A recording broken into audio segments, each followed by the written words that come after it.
never changed the date. I think it should. It says it's live. I guess we're gonna find out. You did the thing. Oh, Woo! we're doing the thing. Legends of Hello. Tabletop. I haven't done this in a while. Give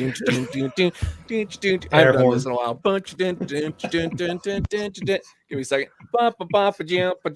Okay, I'm done. All right. Hello and welcome to the Legends of Tabletop podcast. We're getting ready to start a new campaign tonight. We are going to be playing in the world of Runners, which is a creation of our own Jesse here. It's a core-based system. It'll be available at some point in the future. Soon-ish, maybe. But I'm going to kick it over to him. He'll give us a rundown on the setting, and then we'll jump into it. All right, so we are playing in the turn of the 22nd century. So it is a distant future, but not distant enough that, you have, that there's like flying cars and, what we thought Back to the Future was going to be like, but it probably never will be. But this is a post-apocalyptic situation. So right at the turn of the 22nd century, or right around that time, there was a global war.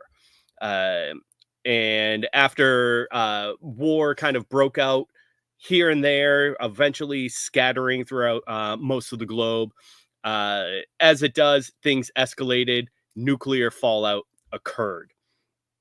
So we are now stuck in small pockets of safe areas called Null Zones, and we will be starting in a giant metropolis in the north called Ingram. Ingram is an industrial metropolis. It is a former coal mine that had been shut down for about 150 or so years, which kind of honestly made it the perfect setup for a new civilization, for a new society to gather. It wasn't because it had been defunct for so long and it ran off old tech. It wasn't a ground zero, a prime target for any attacks. And it also had, albeit a lot of antique equipment as far as the standard goes. It had equipment nonetheless, at least things to give them the building blocks. So pairing that with the modern technology, it actually creates kind of a very archaic feel to the whole area, having that kind of mishmash of various centuries of technology. But because they, with bringing in a lot of the current technology, they're still able to keep relevant. There's a lack of other people kind of in this tundrous wasteland, so there's not really a strong border around this metropolis. And the power structure within Ingram is what we call the Union. It is a dedicated, a drafted council. So, every year there's a lottery picked and people get to sit on the board and everything like that. And so it kind of gives a sense of community with everybody. However, ultimately, everyone serves the organization. This is the corporation that started the Runners, and they hold a prime spot within Ingram. So we have, and with the Runners, that's what we're going to be playing with today. So with giant wastelands of radiation, we need some people to bring things here and there, equipment, food, chemicals, basically everything that people need to survive. And that is where our party comes in. They play people in decked out mechanized suits that can get from point A to point P, hopefully without dying.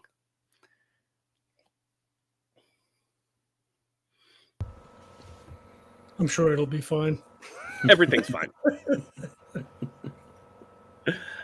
So real quick, do we want to do a player intro? We can Probably. Yeah. Give a quick quick intro on who our runners are and who the players are that's going to be following them. Let's start with John.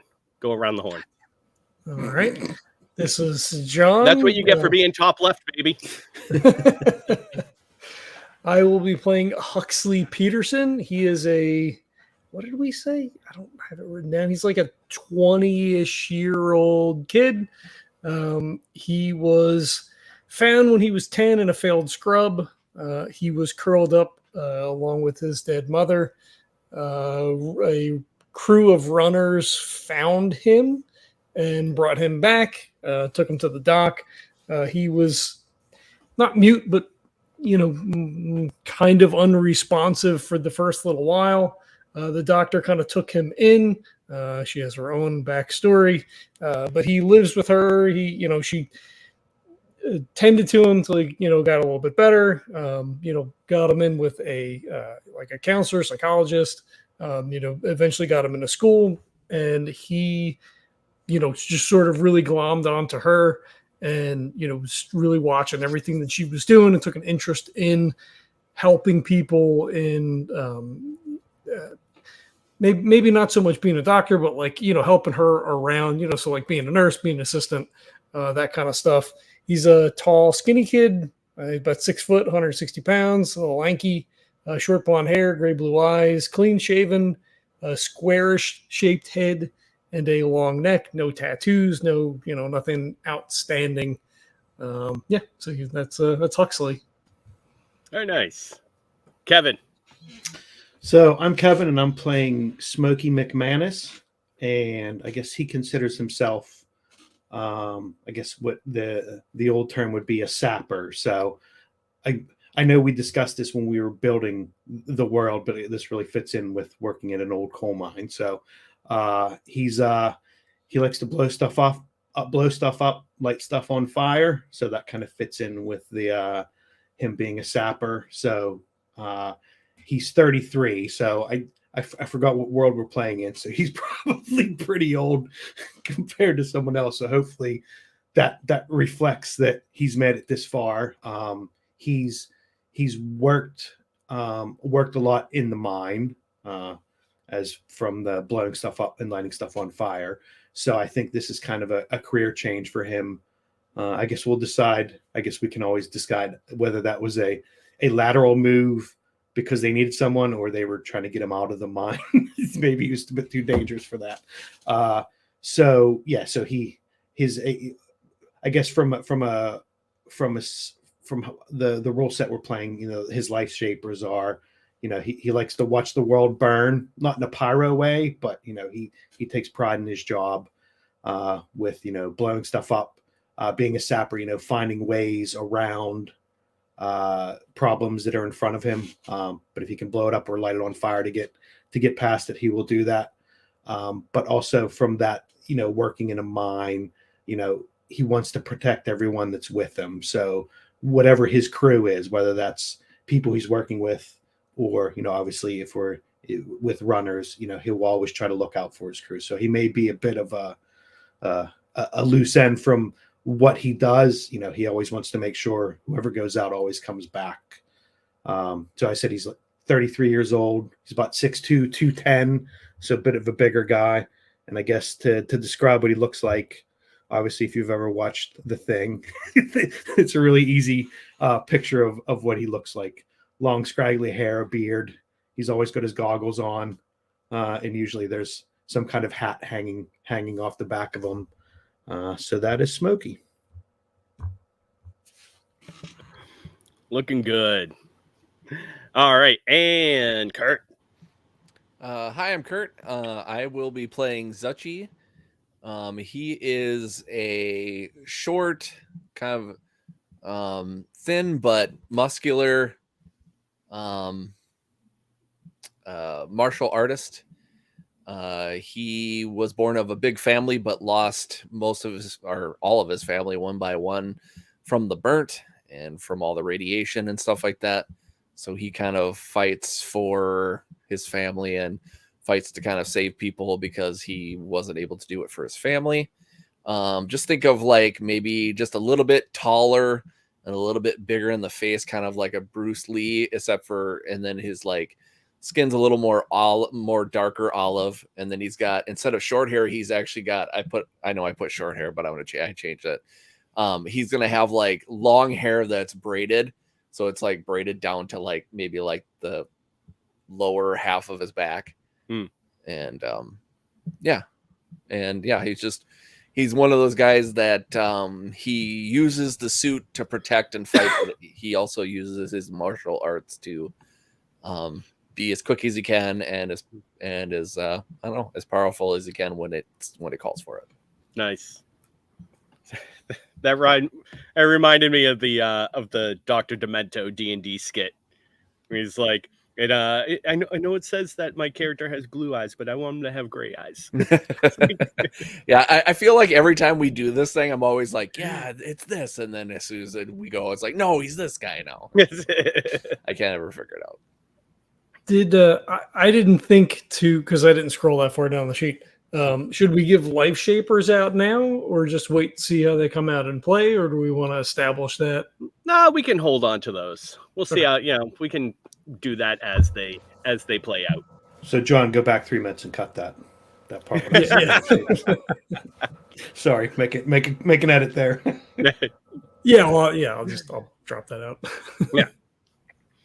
Yeah. So, to start everything out, the three of you are in a tavern. Yeah, right. Exactly. Yeah. You are relatively new recruits to the organization. You've been in the system for several months now, going through your training, all that kind of stuff. You've been in the burnt a little bit, just on the outskirts of the Null Zone, just to kind of get used to the feeling a little bit, but not out so far that you're actually in danger of everything. And you've never been out by yourself. You've always been out with at least a few other senior or training runners. But now that you have officially completed your training, you have been given your suits, which are basically hand-me-downs that have been in the organization in Ingram for years now. Who knows how many other runners have sat have put these suits on, and you can be guaranteed that pretty much every single runner that had worn this suit before you died in this suit. It's best not to think about that. Yeah. What's this weird smell? Right, yeah. So probably 8 or so years ago, they started out as like a super basic suit. They actually call them the K8001. It was kind of like the first model suit. Or actually, no, the KR8-001. But now, since then, they've evolved. They've gone through so many different hands. Each runner before you has kind of put their own little flair on it, adjusted apart, tweaked things here and there. So now your suits look completely different from each other. But regardless, that's kind of, what you have been handed. You've been given a few days to kind of go over it, tweak it to how, whatever specification you would like. And now you have finally been given your first official job. So that in the morning at 08:30, you are to meet in the command room to be given your contract and your orders. So what's kind of the morning routine of each person look like? Are we? So we've been not drafted in, but we're now part of we're runners for Ingram. Exactly. Are we barracked somewhere, or are we if we're doing training, are we all together? Yeah, we'll say, I mean, all throughout your training and everything, you are in a barracks-like situation. You're basically in it. It's more, I'd equate it more to like a hotel than an army than like a military barracks. It's not But like we you're are in centralized. a giant room banked with, yeah. But so you probably have like a room that you share with like one or two other people, and honestly, we'll probably say that they probably bunk each group together. So the three of you probably share like a largish hotel room together. Okay. And that's all within the larger corporate building of the organization in Ingram.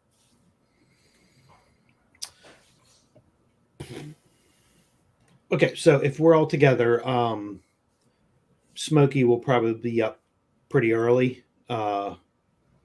He'll get up, and you'll hear him. He's always fidgeting, so he has one of those like a Zippo lighter. So he's kind of flipping it and doing that.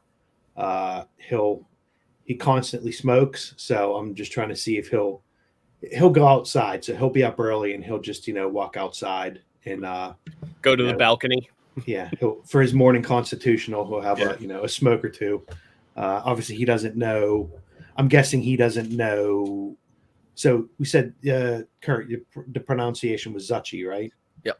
Okay, so I don't know if he knows Zuchy or Huxley just from this. I don't know if he knows them outside of it. So he'll be a bit polite, and he won't be puffing away in the room while they're sleeping, but he'll be outside, taking a bit of the cold wind and having a smoke first thing in the morning.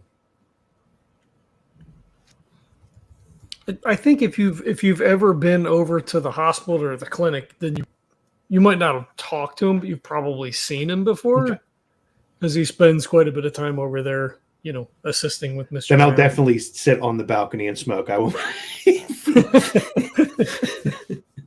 It's probably already. Well, I guess it is the post-apocalyptic future, but he'll have a little bit of respect for the guy he's seen working in the hospital, and he'll go out and puff away outside. Has Huxley ever tried to convince Smokey to not be Smokey? Probably, I'm sure. Well, I was going to say, I'm sure I've come in for different burns and patches of hair that got blown off, and so I'm sure that I'm sure there's been some side discussion saying on top of everything else, maybe you could cut back on those kind of things. It is putting kind the of burn salve on me. Yeah, it is kind of a hard argument to make, though, because Ingram. So while it is the future, it's one of the main reasons why it's been able to be so prosperous is that they reinstituted the coal mining and used that as their primary source for heat and everything, and so the area is just sooty and smoke. It doesn't matter where until you travel like out to the edges of Ingram, like it's all just kind of like grayish grit, and the sky is hazy all the time, and probably everybody has some degree of lung damage. So if we're in the barracks, I guess that probably changes stuff.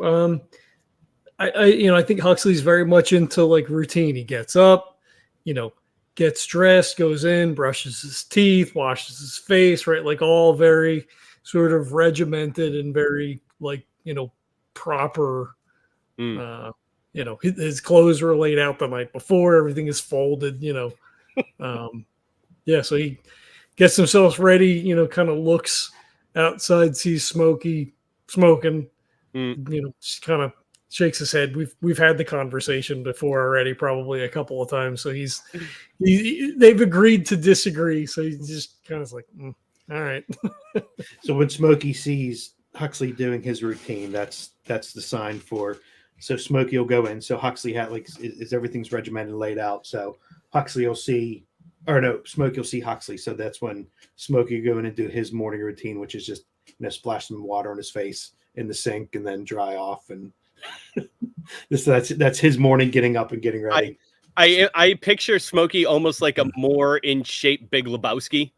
He's like, he wakes up and he's just got like boxers on and an open bathrobe. It's like,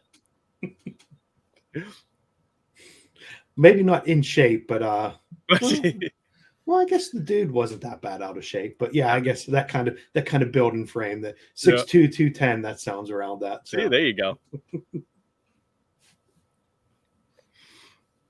I think what the other guys don't know is that Zuchy actually probably headed out before everybody got up. So he kind of does this thing where he kind of does the whole like, oh, I'll prop a pillow and a couple of things and it'll look like I'm sleeping kind of thing. And then Zuchy actually goes out and because he doesn't have as much access to like a dummy that he could work on or something like that at the moment, he actually is like rolling up a bunch of big piles of snow, and then he actually builds himself a snowman, and he packs it in really good. And after he packs it in really good, and he kind of gives it arms and the whole eyes and nose and stuff like that, then he proceeds to beat the shit out of it and work on it.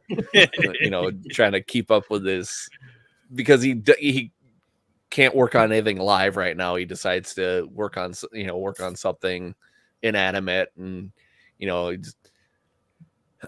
just work on its body, work on its legs, it'll work on its head and stuff like that, and then eventually it'll like kick the head off, push the torso off, and then destroy the bottom part of it. I mean, Huxley and Smokey probably think that Zuchy is just like super fucking lazy, and it's like in bed well past everybody else. In actuality, you're up 2 hours before everyone. We're both being polite by not, trying to make noise to wake him up, and right. he's completely fooled us the whole time. Mr. MacManus, should we wake him? We do have to be down there within the next 15 minutes or so. I don't think we've woken him yet. I don't know. Maybe if it's a bad sign if we. It's worked out well this long, not waking him up. Let's give him a couple minutes, and then my guess is right after we say that we're leaving him be, and then Zuchy comes, the door opens and Zuchy walks in, and then Huxley and Smokey look at each other like we've been had. He's kind of like just like trying to dry off and like throw a bunch of like wet snow around off of his arms and legs and stuff like that. And they both stare at the bed and stare at the door. If you guys stare at the bed or whatever, then Zuchy's like, I don't think anything's really gonna come of that if you try to wake him up. Of course. Are you ready to go down? We have the meeting. I was up 3 hours earlier than you two. I think I might be ready. Okay. Should we go then? That's up to the group. If y'all are ready, I'm ready. And Smokey will just look at the door and look at the rest of his crew, and just put his arm out and start walking over towards the door. He'll hold it open and let you two go through first. Huxley starts to walk and then stops and then like runs over to the bed and like pulls the sheet up like and just turns the seam down. Just it was a little rumpled. So, Kurt, did you say how old Zuchy was? I can't remember. No, I did not. He's in his mid-20s. Okay. So I'll do that. I'll steal the line from Rocky: age before beauty. Oh, I guess it'd be beauty before age, and then I'll point you guys to the door. He grabs a book that's on the nightstand as well, and then shuffles out the door. Yeah, and then Zuchy walks out and tips his head to Smokey and says, "Much obliged." and we'll follow. I'll follow the other two out. All right. Yeah. So you go hit up the elevator, head up to the 7th floor where the prep room is, and when you walk in, it's a smaller room, a handful of chairs on the outside, one kind of monitor up on the wall, and then there is a small round table that has a monitor built into it in the middle of the room. And one of the trainers, Briston, is standing there waiting for you. And now So I'm guessing this is a room we've been in through before, right? Yeah. You haven't actually gone on a job yet, so you haven't been in here when it's functioning. Yeah. But as part of your training, they show you and want you to get familiarized with the whole setup. So you've been in here before.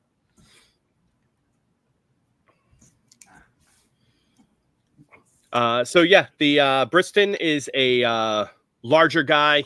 Half of his head he has kind of slightly longer hair on one side of his head.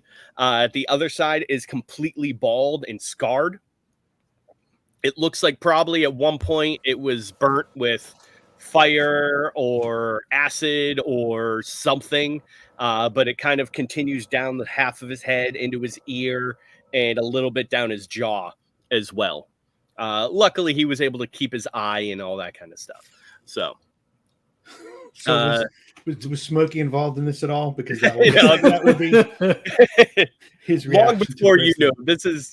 He's trainers at this point. He's kind of an older guy, especially for a runner. He's probably in his like mid to late 50s. Okay.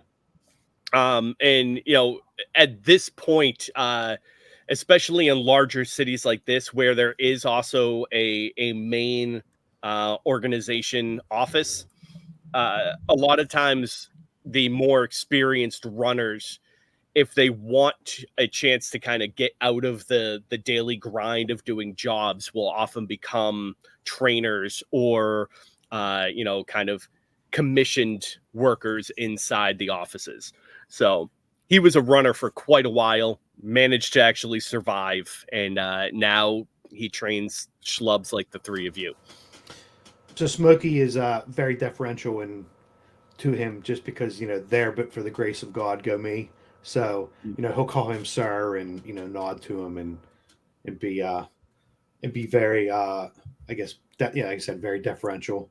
Because Smokey's he's still got his nice luxurious hair, but he's seen what could happen in the mines and things like that, and obviously Briston has made it out the other end with it. So it's a good sign for Smokey that they're you can make it a bit longer than everyone else does. Right. But so he'll be very respectful to him and sit down and nod to him and things like that. Yeah. So he'll kind of gesture for the three of you to just kind of take seats. All right, have it. Go ahead, sit on down. We do so. Thank you, sir.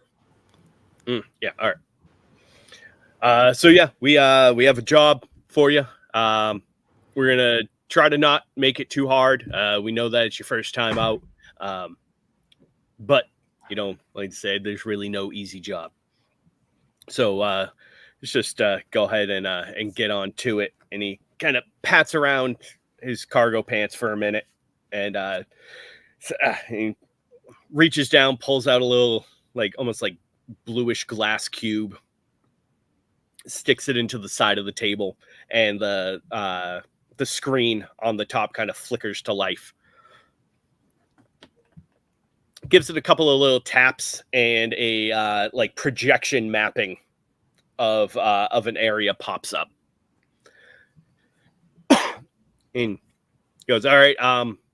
So your job for this run is going to be going through Sabatha region. It's an old city, got pretty heavily bombed out.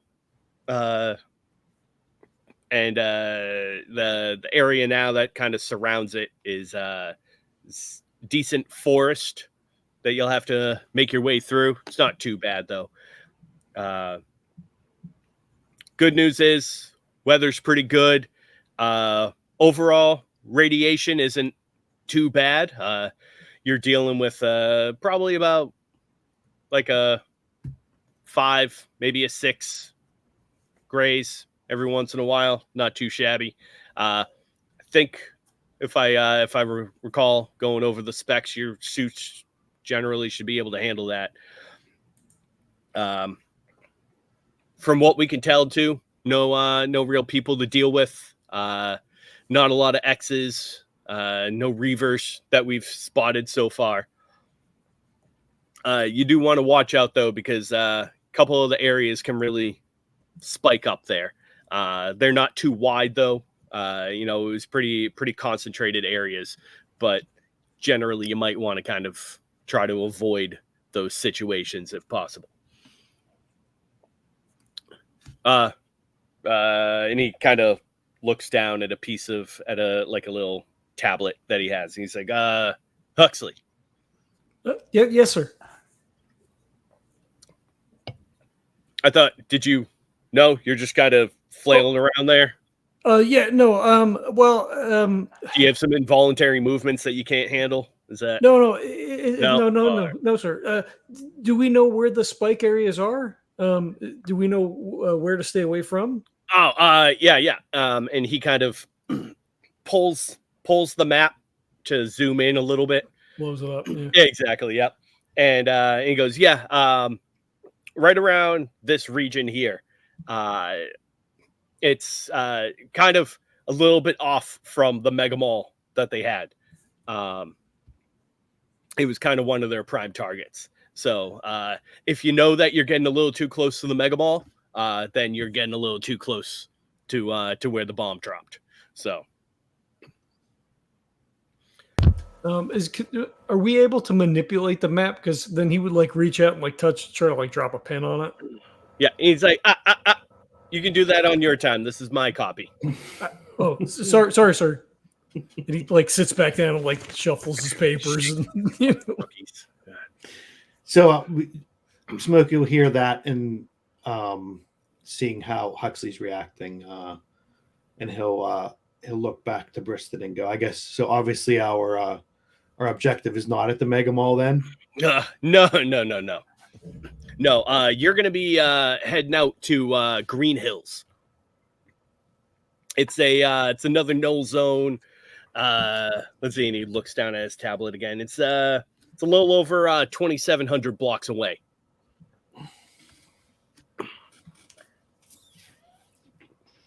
So we're heading towards Sabatha, but our destination is Green Hills. Yeah. You're running through Sabatha.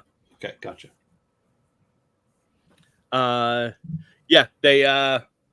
You're going to be taking a load of refined coal with you. It's they use it there in their recycling process. So does it good a little bit. I don't know if they have a pickup for you or not over there, but if you head up the offices, I'm sure they'll be able to tell you whether or not they have something waiting for you or not. I guess we shouldn't have expected anything different for our first run. Taking some coal and delivering it somewhere. Not very sexy, is it? No, but you know what? It's the least volatile that substance that you can get. So at least you're out there and you're not carrying any terbium or anything with you. And he looks and he's like, trust me, you get into a little bit of scrape and you end up dropping that stuff, it can do some harm to you. And he kind of like points up to his head. I'm gonna say, like, before he even points to his own head, Zuchy almost like puts his finger like towards him, and then he just like, hide it. Like, nah, it's probably not a good idea. Because Smokey was going to be a bit grumpy and make a joke about what they're carrying, but once Briston says that, he gets respectful again and bites off his sarcastic comment. Huxley's just scribbling away. Nice, yeah.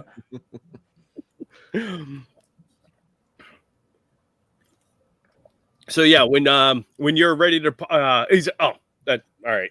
And any more? Do you have questions with the map? Do you need anything? I'm guessing so, John. I guess what we're thinking from Huxley is he's kind of the information font, right? So you're the collector and knower of things. So, Smokey will look over, like not look over, but he'll kind of side eye, not in a bad way, but he'll kind of look over to Huxley just to see if Huxley has any questions. If Huxley doesn't, then Smokey won't. So I think he starts to like he puts his pen down, like starts to raise his hand, and then like puts it back down again because after the last reaction, like gives him like stupid. You little bit of a tremor. You got some. No, no, sir. And he like picks the pen back up, like he's waiting to write something down again. Okay, so Smokey will pick up that vibe, I guess, that you look a bit uncomfortable, and he'll just say, "Are we?" And he'll speak up. So, are we staying over at Green Hills, or is this a out and back in one day? What can we expect for the time of this? Whatever they have for you over in Green Hills. If they have a job for you, you go ahead and get set up for that. The usual. If you need any recuperation, any fixins over there with your body or your suit, feel free to get them done. So yeah, no super rush. Just don't get over to the Green Hills and find a nice person to settle down with and end up staying there. Just make sure you come on back. Okay, so even though this is our first run, this isn't like we're being supervised. You have to be back or whatever. It's do the delivery and then you'll be back whenever you're back. Then exactly. Yeah, they assume if your suit might need repairs, you might take some damage. So I'm guessing this is more of. I guess we would know what the distance is from all that, but just for us as players, this isn't. I was just trying to think of how far away this is. So this doesn't seem like it's super duper far away, but it is. It is 2,700 blocks. Yeah, it's a little over 2,700 blocks. So okay, it's on the other sheet. Okay, gotcha. He does like awkwardly raise his hand again, like fully raise his hand. Yeah, go ahead, sir. Yes. So, do we receive any rep for this job, or do we just get to do the job, or how does that work? No, when you get over to Green Hills, you drop off the package, and the headquarters, the offices over there will go ahead and set you up with your payment and everything. And of course, when you come back, you'll also show us the associated paperwork. We'll take our cut, and you'll be all set. Okay, thank you, sir. It's like they never win over anything with you. Sorry, sir. When I was in training, like they sat you down, you went over everything. It was a regiment, but you were also in and out in like 7 days. You got your suit and you were gone in a week. Now they namby-pamby you for like 6 months before they even let you take a step out into the burn. I'm sorry, sir. I'll do better. Okay, so I'll see that, and then Smokey will speak up and say, "With all due respect, I understand where you're coming from, but so these 3 suits you gave us, how long were the occupants in those before?" I have no idea. I didn't keep track of them. But then he kind of takes a second look, and he sees Zuchy's suit. And he's like, I think Peterson actually might have had yours. Looks familiar. A few of the markings look look kind of like something that he might have added on.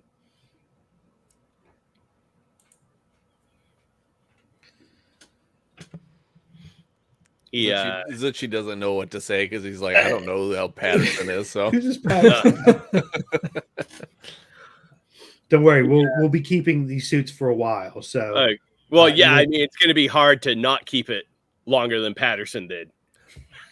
So he never even made it past his first run. I think they found another group of runners found him about 4 days after he left. So you're saying there's a lot of good luck in this one. Oh yeah, absolutely. Like I said, you can't do worse than the last guy. Can't wait to try it out. Smokey, You notice, look, he's like, if you notice how the right arm is actually a different material than the rest. different length. Yeah, they assumed that a scavenger probably got a hold of him, and because they also had to refit the back of the helmet because there was a big hole from something that came through, and then it looks like they just kind of tore that right arm off and left the rest. Huxley's eyes are really big. Still stayed on, just the suit on. And he looks back and forth from Zuchy to fuck, what's his name now? To Briston. Just like eyes big, like watching a tennis match. And then so Smokey will kind of smack Zuchy on the shoulder and say, "Don't worry, that means the suit's luck. All the bad luck's out of it." And he'll smack he'll slap Zuchy on the shoulder, and then he'll see Huxley getting all bug-eyed, and he'll just kind of elbow him and wink at him. He kind of like jump, like he doesn't like jump out of the chair, but he kind of like Yeah, and as Smokey kind of like, now are we in our suits right now, or are we just in? No, not yet. No, Yeah. okay, all right, sounds good. They're in the area. I guess they're in the room. I guess, right? Sounds good. Yeah. where you can pull them up on the screen. Yeah. Okay. Never mind. I was gonna say if I had the suit, I'm gonna say like that part of that one part of the suit where the arm was or whatever, kind of like goes a little bit or whatever. Never mind. So yeah, if you three of you go ahead, get suited up. Then you want to head down to the loading area, right?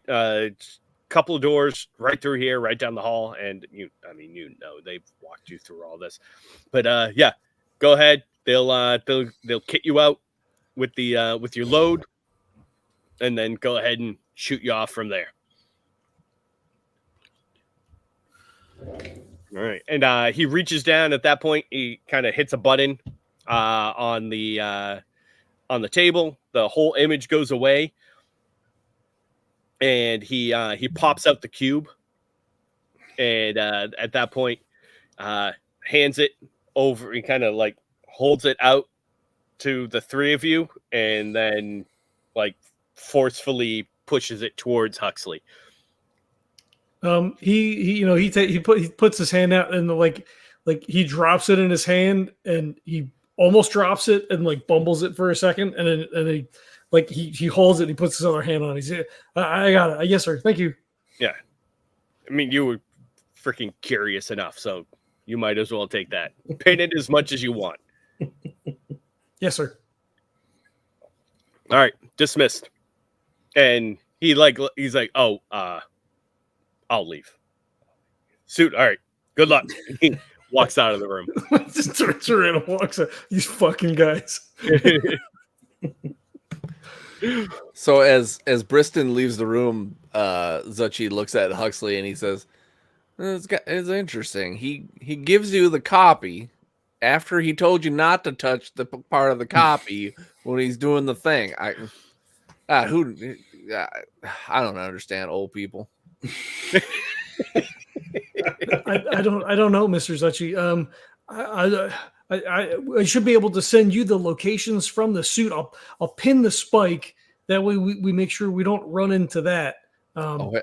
That sounds like a great plan. I don't know if you know this, but my family all died from radiation or something thereof. So to stay away from that location would be most advantageous. Yes, sir. And you don't have to call me sir. I'm just Zuchy. Oh, okay, sir. Zuchy. Oh, here we go again. So while the two of them are talking, Smokey's getting his suit on, and he, kind of shouts back over his shoulder, quit yapping and hurry up and get your suit on. And then, he'll turn around and, he sees Huxley is, a bit tightly wound. So he'll kind of look over and he'll turn around and say, Hey, Huxley, does this suit make my ass look fat? Like he starts to answer and then kind of is like, no, Mr. MacManus. It's the suit is it fits in because you have to be able to fit in the. And I know Smokey will just start laughing and say, "Just shut up and get your suit on." And not shut up as in mean way, laughing and whatever. So he'll tell, okay, let's go, guys, get your stuff on. Let's get out of here. He his neck turns red, and head down, he goes over to his suit and he starts his checklist, right? Like he checks the joints, he checked whatever the check down is for the suit. He starts to do all of those things. And while you're doing that, so then Smokey will also say to Zuchy, make sure you check that one arm too, and the back of the back. I'll check the back of your head. You check the arm. Well, I was like, when I get the last pick, boy, that's fun.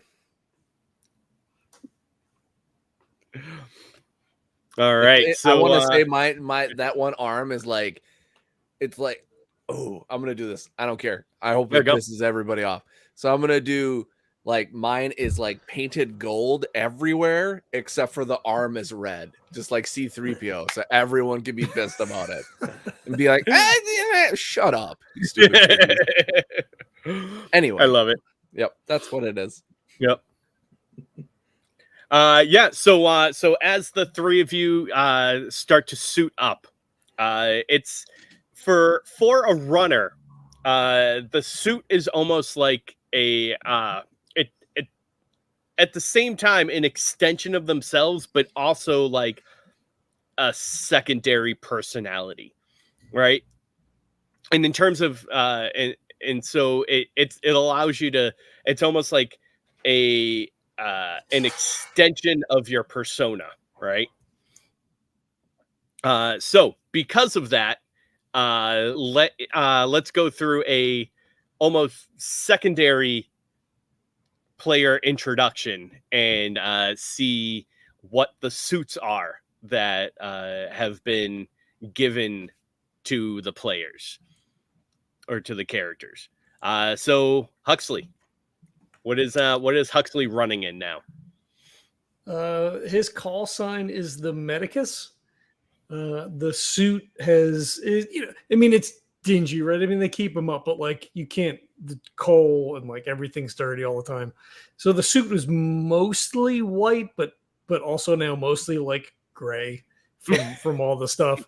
But he did take the time to put a big red cross on the front and on the arm, since he is, a nurse's assistant or whatever. So just to kind of have that stand out. Not that that'll necessarily help if bandits or exes decide that they want to eat me or steal the suit or whatever, but that's what they used to do. So that's what he did. You could see on top of the clinic or on top of the hotel, there's what would have been a helicopter pad, was big, so it's familiar symbology. So he's put that on the suit. Sounds good. And what is are there any little quirks or specialties to the Medicus? He's not a jack of all trades, but he is someone who likes to help if he can. So he's got a medical pro kit that he carries. It's your basic first aid stuff. He has a mechanics pro kit in case something happens to one of the suits. We don't get stuck, because that would be really bad from what everybody says. He's got an electronics pro kit in case we find something, if we need to take something apart, we find parts for things, stuff. So he's able to do that. And he also has a jump cord in case we run into power situations where we need to either transfer power from suit to suit, or if we find someone who's living out in the burnt, maybe in a little scrub that's having an issue, maybe their generator's bad, that sort of stuff. He wants to be able to help anyone and everyone that he can while they're out running. Mhm. So you're kind of almost like the AAA of runners. He is kind of, yeah, like he's got little bundles, he's got like stuff attached to him, he's got some stuff in the rucksack. Yeah, he's all kitted out. Nice. All right, Smokey. Okay, so Smokey's call sign is Boomer, and I guess it's the stereotypical. If you used to look at old pictures of coal miners, right, and they're all a bit grimy and grungy, so his suit's really not. It's not like he takes it out, washes it, and polishes it every day, but he makes sure it's in working condition, right, because it's kind of important. So it looks a lot worse for wear, but I think it functions what it needs to be because Smokey realizes how important it is. So it's just cosmetic stuff he doesn't really worry about. So other than just the look of it, so I think when I built the suit, I made sure I got a flamer. So there might have been some sacrifices on other things on it. But it does have How can I fit this flame? I imagine you're like going through like the armory at one point and you're like, how can I fit this on? And that's pretty much as soon as I saw flamer on there, I'm like, okay, I got to build the suit backwards from that. So I do have that. He does have a shield on his arm too, because if he likes blowing stuff up, at least he can block some of the stuff flying back towards him.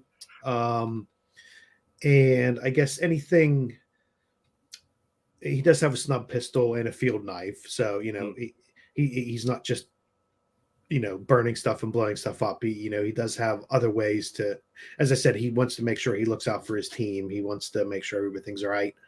And I guess also with Huxley, with Huxley, his feelings towards, support and helping, hopefully, Smokey's going to hope that gets us all back in one piece.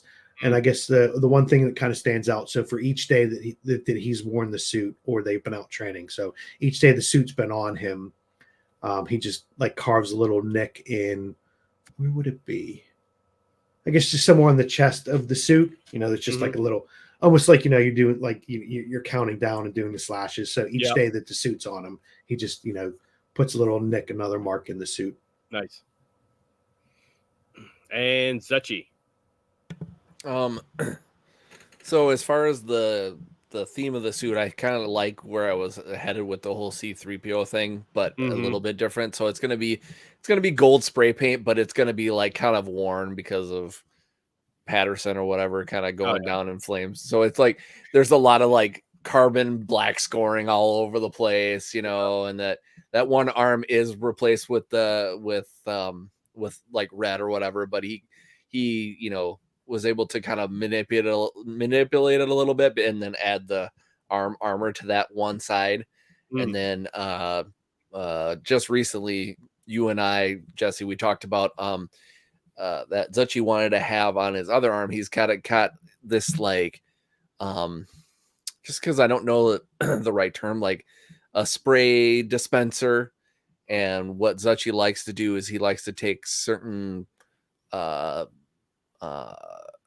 like concoctions from different animals and stuff like that and use them in certain situations. So like the thing I was thinking of is like if I was able to find like a dead skunk or something like that, I would take its spray sack or whatever and put it into that spray or whatever and be able to use that to deter like animals and other things. And so we talked about having something like that, so when Zuchy is out in the world and he can kind of find the right things to kind of put together or whatever, then he would try to use that for certain situations, stuff like that. And then on the probably on one of the sides of his hips or whatever, probably the left side, he's got a loop with 7 different colored like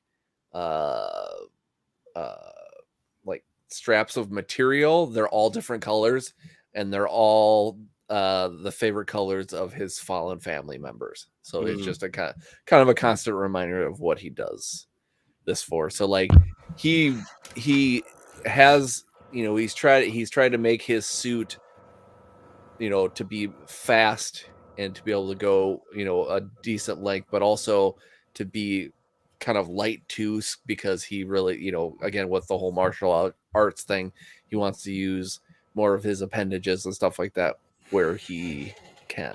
So Nice.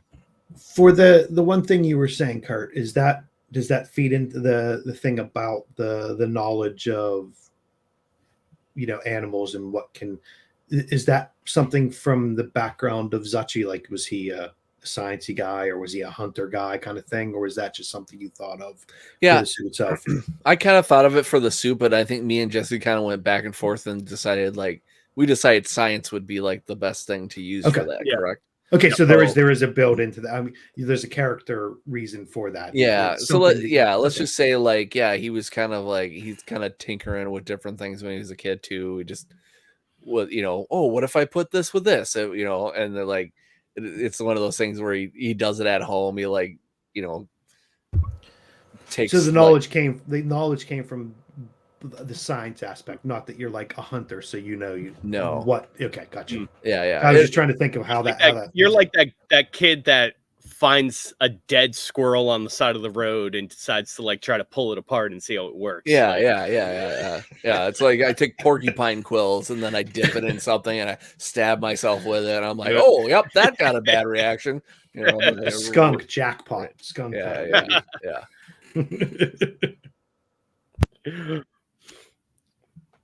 Yeah. All right. So yeah, we have our suits. Now, one quick thing is we want to prep for the run. So first, we want to make sure that we have all of the information that we possibly can. So we know what the general radiation level is going to be. So that's going to be 5. So real quick, what is everybody's shielding for their suit? 5 alive, baby. 5. There we go. Smokey? You're muted. 4. 4. Interesting.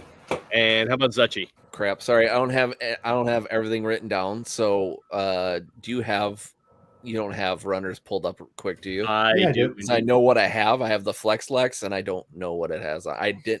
The suit thing is what I didn't write down on a character sheet yet, and I apologize. Flex is a +1 to shielding. So let's see. You have a 1 from the suit, a 1 from the shielding. What air filter do you have? Carbon. Carbon is a +2, so that's going to be 4. Okay. Why is your suit not in the Google Doc folder? Come on, bro. Well, I sent all the stats. I just didn't put them on the sheet or whatever. Sorry. All right, and so we know that Huxley, for the most part, except for a potential spike, is going to be fine. Smokey and Zuchy, it's going to be interesting. It's gonna suck. What is also very important, especially in those two situations, what is everybody's speed? Mine is 420. All right. That is fast. That is fast. So what is that? God damn it. I'm holding everybody up. So what does that come from? So your speed is basically everything. So in the suit build, your speed is going to be per minute. So that is going to come from your actuators and any other attachments that you have on your suit. And that all gets added to your grace stat. Kurt, do you have the Excel file to build out the suit? I don't. I just have all Alright. my suit information, unfortunately. I'm gonna send it to you right now. Okay. I mean, not that it helps right now, but you'll have it. So even if you don't put it in a doc, you could just have it all in the I Excel can sheet. have it to do it. Yeah, to do it. So what actuators are you rocking right now? I've got the comb drive. Home drive, nice. So that's a +2.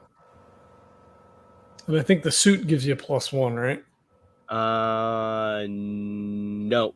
Suit is a +0 for the medium. +0. Okay. Yeah. So I forgot. So my speed I just put down as +2. I forgot how to convert that into what John was saying. And then you just do times 60.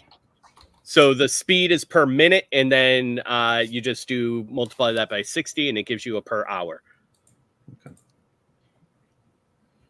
And let's see. I think. Do you have any, Kurt? Do you have any of the whatchamacallit, the attachments, like any of the thrusters or shock absorbers or anything? Doesn't look like it. I got my chassis, my battery, my actuator, my air filter, shielding, and a control assist program. All right, sounds good. So yeah, then your speed will be 2, and then plus whatever your grace is. Okay, so 5. Nice. What, you're rocking a +3 grace? Not bad. Yep. So then what's 5 times 60? 300? Mm-hmm. How can I be 300 this for slow? Zuchy.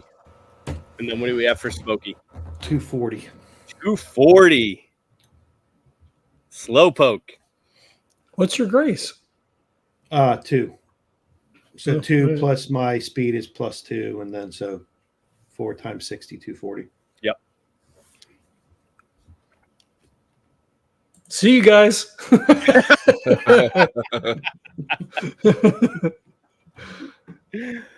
All right. So going off the base then, you probably at the slowest, right? So if we go off of Smokey's stats, in order to figure out how long you're going to be in the burnt, so we take the 2,720 blocks that it is from Ingram to Green Hills. Divide that by the 240 blocks per hour that Smokey can do. So you know you're going to be in the burnt for a minimum of 12 hours, right? It's 11.3. We round up. That's 12. If you want to run faster, which you can do, you can increase your moment. You can increase your speed by paying into momentum. So if you were to go by Hux's max speed, then you would be in the burnt for 7 hours. And I've got that's something that you can kind of decide to do depending on what your power and everything is going to be. What are you going to say, John? Yeah, so like Huxley gets in the suit and everything, he's got everything tightened down. He puts the HSE in and pulls it up, starts putting pins and stuff, and then he starts calculating everything out. And he says, "Mr. MacManus, at your speeds, it will take us approximately 12 hours to reach Green Hills. If you both choose to increase your momentum." I should have enough power reserves that if it became necessary, I could transfer some of my power to your suits to try to get us there a little bit faster. With a base gray rating radiation at 5, I fear that if we are in the burnt for 12 hours, it will not be very good for you both.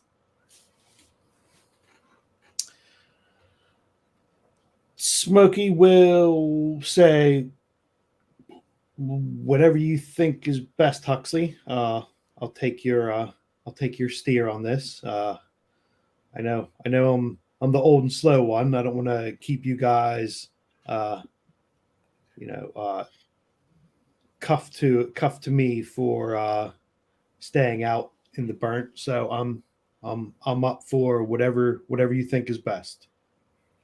And he'll start like blowing the map up to look to see if it's possible to like eyeball a shortcut. Like, I don't know, like if that's just the basic distance or if like there's a way to kind of like suss out a shorter way to that's the basic distance, but it's always possible to potentially find a shortcut through various means. So okay. So yeah, the one of the last things you actually Huxley just brought up is the other thing that you want to figure out. So we know your shielding, we know how long you're going to be in the burnt potentially. We also want to talk about your power. So you know that you're going to be in the burnt for approximately 12 hours at the most. What is everybody's total power drain on their suit?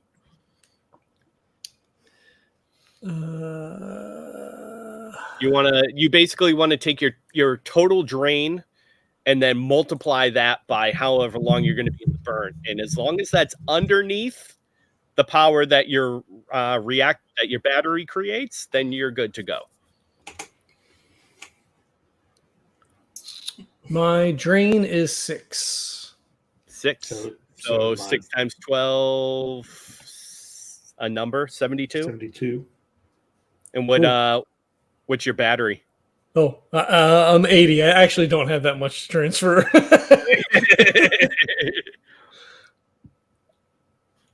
How about Smokey? 40. Oof. Your drain is 40? No, I can't. My drain's 6. 40. Oh, My battery. drain's 6. Yeah, my drain's 6 and my energy's 40. Oh, yeah. That's a 72 right there. How about Zuchy? I don't know. I feel like I'm the kid that like didn't bring any of his classroom work to. I apologize. No worries. So what I'm thinking is if we go with the 7 hours, that leaves me a bit exposed, right? 42. 6 times 7. 6 times 7 is 42. Plus, you also do have to take into account in order to increase your speed that much. Mm-hmm. Spend power. You have to spend power. So it would cost an extra 2 per hour. So 14. if it's 14, so 42 plus 14 is 56. But if we get there in 7, 6 times 7 is what, 42? You've got 38 free. Sure, yeah. So I have more free if we can do that to transfer. Yeah. All right, let's see the drain on Zucky's suit. So you're 16 of yours, so that leaves 22 left. Yeah. So you're going to start with 2. You said they had the comb drive. That's 3. FlexLex is 0. Or did you say you're running the plascrete for the shielding? FlexLex, you were right. FlexLex, okay. So that's that. What cap are you using? The control assist program? MK1. MK1, that's a 0. So far, so good. Do you have any sensors? Do you yeah, what attachments do you have? I only have the armor and the field knife. That's all I have. Yeah. So you can't communicate with us then? Nope. I guess not. You can always take the basic comms though. It's a 0 cost. Okay. It is 1 drain though. I'll do that. I'm sorry. I'm sorry, John. There's just a lot to do when you don't know what you're doing for your first time. I mean, I know we played this before. And the man's been washing dishes in his backyard. Give him a break. Well, so luckily, your drain is only 4. So you said MK1 was 0, right? Yeah. Okay, I might have did that from the old sheet because I have it down for 1. Oh, really? So that gives me a bit more One less. Let me change that for So let's drain. see, 4 times 12. And what battery is Zuchy using? The orb. The orb. So you're at 40 as well. So if you're able to bring the run down below 12 hours, so 11 or lower, Zuchy is fine. Huxley is fine no matter what. And so really the only one is Smokey. So if I did that, so MK10, so if I go back to a drain of 5. Oh, there you go. 5 times 7 is 35, and I got 40. Right? Yeah. But then If we can do it, but plus you have the to 14. spend. Plus 14 is 49. So you'd have to 49. transfer 9 power over to And you've got 38 Smokey free. at some point. Yeah.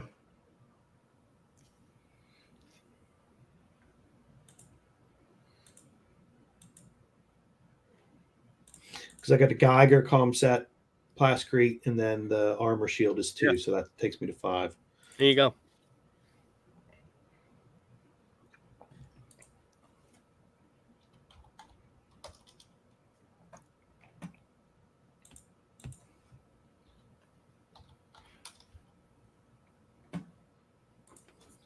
So yeah, if you can bring your, and what are we down? Let's see.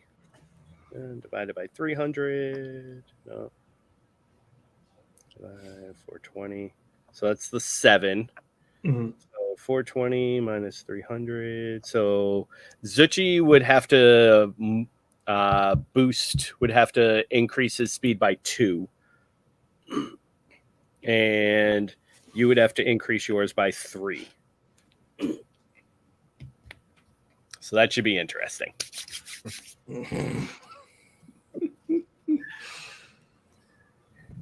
And that's if nothing goes wrong. That's if nothing goes wrong. So I like it. So far, so good. We should be good. All right. So you, at this point, have kind of cracked the numbers down. You know the rate that you have to run at. You know that it is technically possible as long as you get some power transfer at some point.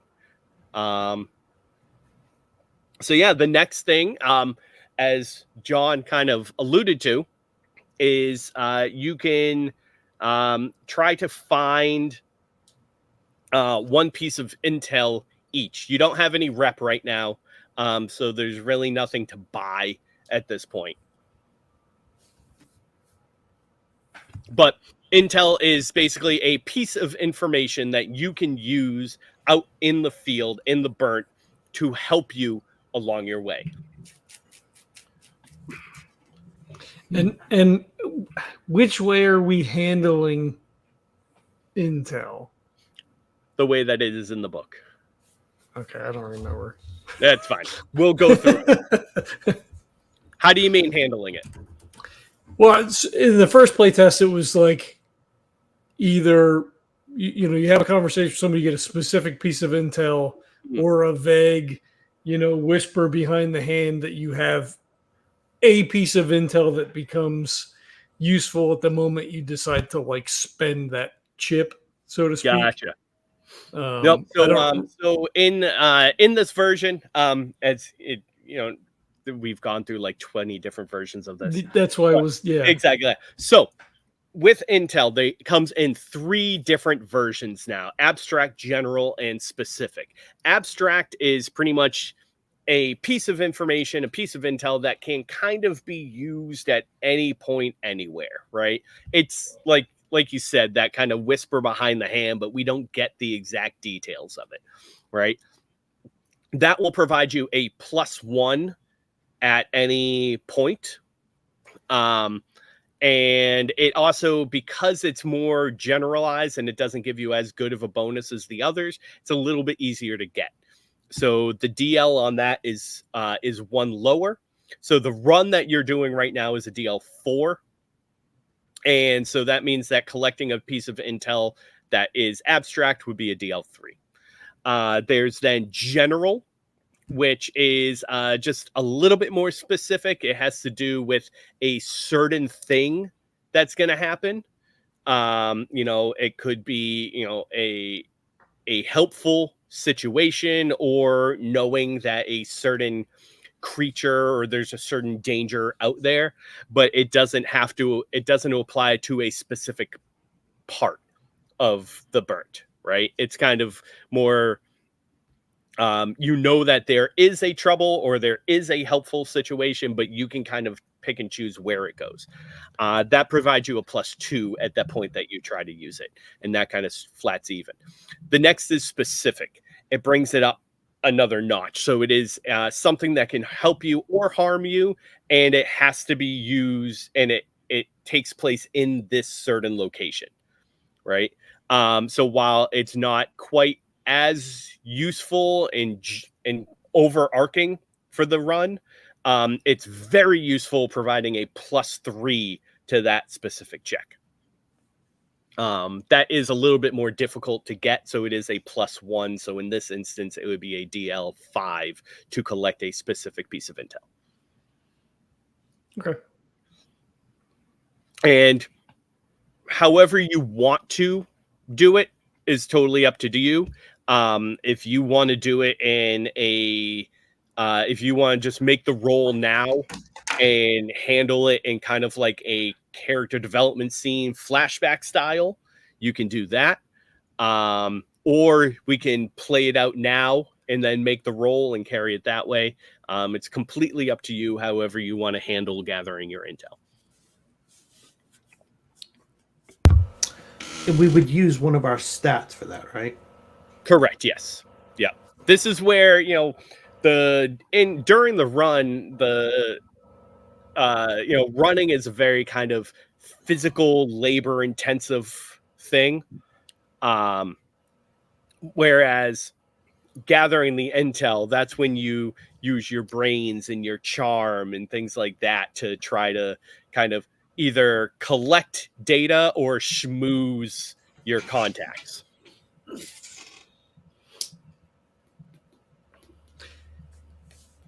So if we were looking for something specific, we would have to do a DL5. Mm-hmm. So we would use one of our stats, and then if we could tie a skill into that. Exactly. Yeah. Yeah. And it all depends on what if there's something helpful along the way that you think might be useful. Like, for instance, Huxley, you were looking to see if there was perhaps a shortcut at some point. That's exactly what I was thinking. Right? So I feel that would probably be like, that's a good use of specific intel, that, if you could find out a specific point that would get you a shorter path through the burnt to cut some time, that would be really good. Can I do that by poring over the map, like, minutely to look to see, or is it more of a, like, I have to go find another map or go talk to somebody? Or that would probably be finding either another runner that has a more detailed map, or hitting up. I'm sure there's like a reserve library of maps and things like that, and data that other runners have collected over the times, that you could find. So you could either hit up another runner, or you could pour over the previous data that's been collected.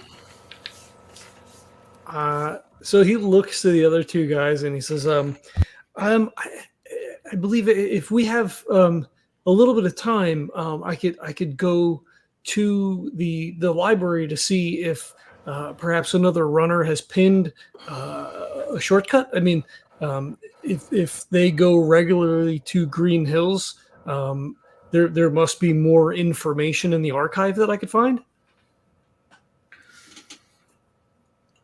Anything that would give us a boost, I would say definitely work. That would definitely be worth it.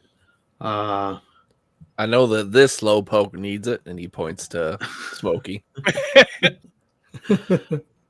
I was going to. So if you're going to look for a shortcut, I was going to try to go to the local watering hole and schmooze to see if anybody knows if there's any way to, if there's a charging station between here and Green Hills. Is there any? I'm trying to. I guess it's kind of fluid, right? If we come up with some good idea, you'll let us know, because there's not really anything concrete. But yeah, if there's somewhere we can jack in along the way, Yeah. to get a battery boost. Yep, there could either be a friendly scrub along the way, or a old.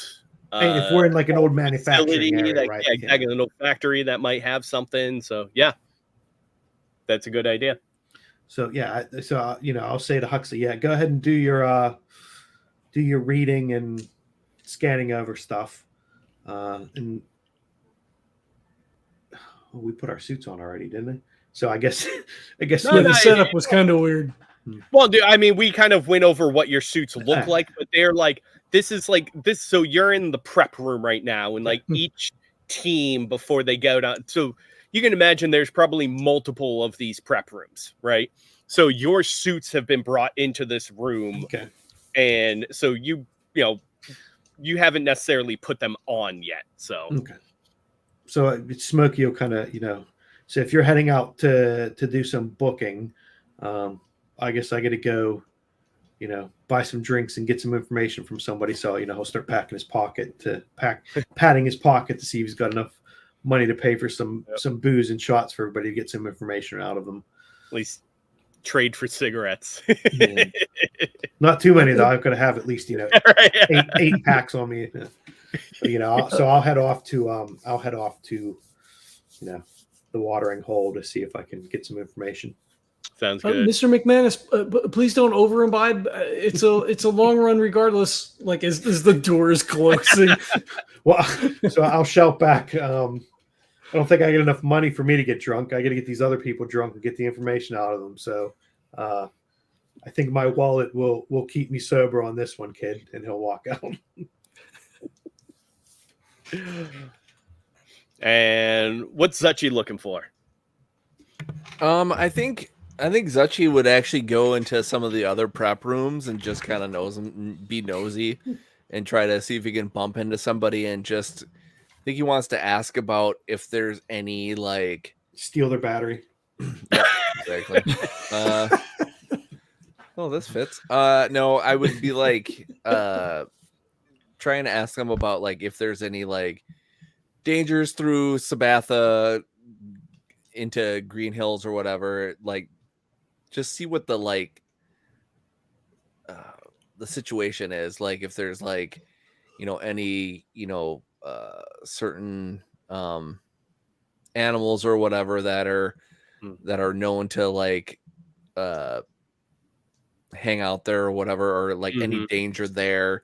Are there any like pirates that we're expecting that we might, if we're trying to get down the road and then all of a sudden, someone's trying to jump us, or if there's any like, just try to get more of like a scuttlebutt about the surrounding areas and stuff like that, and see if there's anything that's there. I like it. Yeah. So you're basically going to try to hit up some of like the more senior runners. Yes. Sweet. All right. So around the horn, let's go to Huxley first. So you're kind of poring over the libraries, all the data cubes, trying to figure something out. What skill would you like to impart on this, if any? I don't think it matters. Whatever skill he's using, I think he's got the number. So he would be using brains. I don't like, he's got med tech, biology, mechanics, electronics. I don't think that there's anything, unless you want to throw electronics, right? Like he's quickly manipulating the digital files.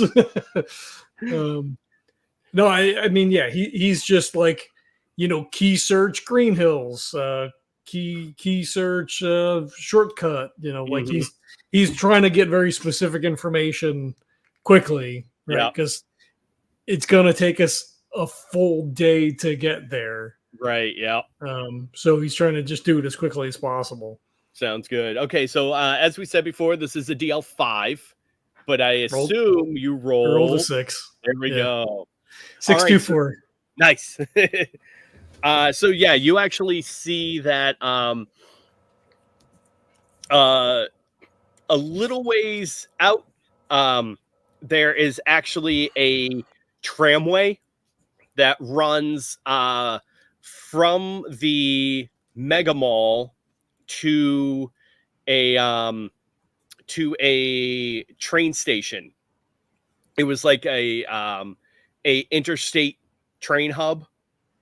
And because the mega mall was a big draw for tourists and everything, there was a tram that ran from one part to the other that has not been, for the most part, when they plan a run, it's kind of just over street, it's above ground stuff.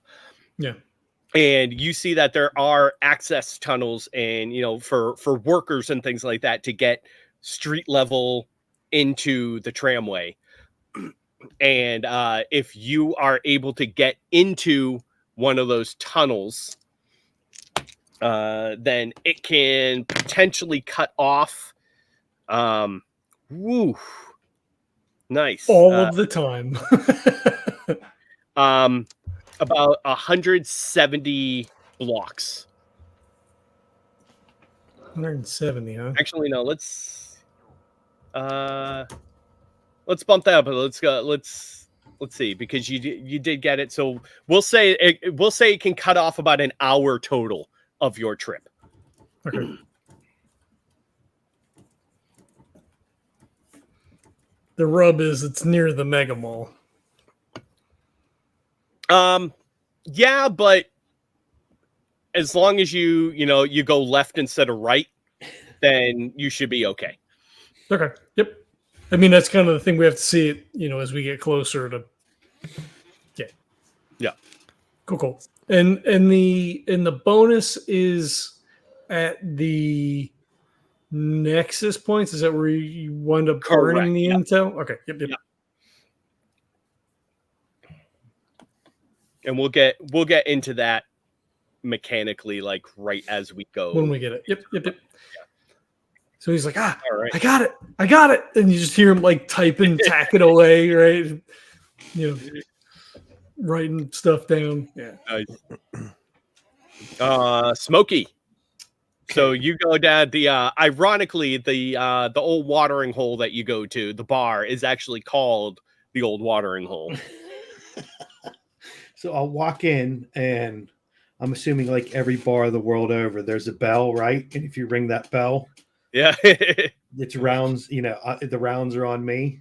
Nice. Yeah. So I'll walk in and I'll ring the bell, and then when everybody looks up, I'll shout and say, "Drinks are on me," and then everybody cheers, and I'll hold up my hand and say, "If," and then I'll say, "I'm going on a run. I'm a slow old man. I don't want the two going with me, the two youngsters, to be put out by the fact that I'm going to be dragging them down. So free drinks on anybody who can let me know between here and Green Hills if there's a scrub who will let us plug in, or there's an old battery that I can hook up to this old man to get us through the scrub, or to get us through the run." And I guess I have to roll to see if anybody does speak up, right? All right, yeah. So you have a few people, like a handful of people that like run up and like try to get that free drink and everything. Yeah. Why don't you go ahead and give me a charm check first? And see if you can kind of schmooze the right information out of people. And now I'm assuming you're looking for kind of like a general piece of information around this, right? Yeah. Like as long as it happens along the way, you'll be fine. Yeah. Not like precise points or anything. So with this is for the DL then, right? So this would be a DL4 in this case. Okay. And I hit a 4. All right. So that is a no but. So what, for hitting yes, but sorry. Yeah. Yes, but. Yes, but yeah. Okay, gotcha. So one guy, older dude, actually probably about your age, honestly. Yeah, 30s older. yeah, he's like mid 30s, but he's probably been a runner for about 10 years. right? Got into the game kind of early. Just about the age of Huxley and Zuchy. And so he goes, yeah. I know there's a scrub that's a little bit around and he kind of strokes his chin a little bit. He's got like real long, kind of scraggly facial hair. He goes, there's a big bridge that crosses the river. And underneath that bridge, there's a decent sized scrub that's kind of helped. At least I've passed along them a few times, and they haven't tried to kill me, so that's good. He's like, but I'm not entirely sure exactly how friendly they are. You know, we kind of give each other the side eye every once in a while, and they leave me alone, and I leave them alone. So maybe who knows? Maybe they'll help you out. So the info is there is a scrub, but we just don't know what the local inhabitants how. So now I will mention you can, with intel, you can pay rep to increase the outcome of it, but you have no rep right now. Yeah, the rep, I mean, for the intel for this guy, or when we get to the scrub for this. Okay, for this. So you can pay to increase the outcome of it, right? So I got you. Yeah, that 4 roll to a 5 roll. So it's right? on the roll. It's not when we get on there. The roll. Yes. I got you. But you have no rep right now. Mm-hmm. But if you want, you could go into debt in order to increase that from a 4 to a 5. Well, okay, I'm looking at metagame it.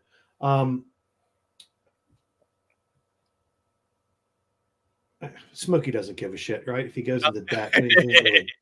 So I think, Smokey would do that, right? This is their first run. Mm-hmm. If they die, then he doesn't have to worry about paying that debt, right? But he also doesn't want anything to happen to Zuchy. So, for him, look, if he bites it, then that's his debt. It's not going anywhere, so it doesn't really matter. But he does want to, for the other two, they're young. This is our first run, so he would want to make sure that he gets some good information so they can get through. Yeah. So Smokey would think, what the hell? He wouldn't really think twice about it. It's like, what am I saving up for? I'm not saving up for a boat, so it doesn't really matter. All right. So in that case, at that point, the bartender, who's the owner of the bar, she kind of leans over and like taps the bar and waits over a little bit. She says, she at that point kind of slides like a gaudy giant coin to you. It almost looks like a pirate piece. It was like a piece of 8 or whatever it is. Like slides that over to you and says, a lot of the scrubs over in that area have kind of a coalition with each other. You show that to them, they'll let you in. Okay, so am I in? At that point, like she then slides it back towards herself.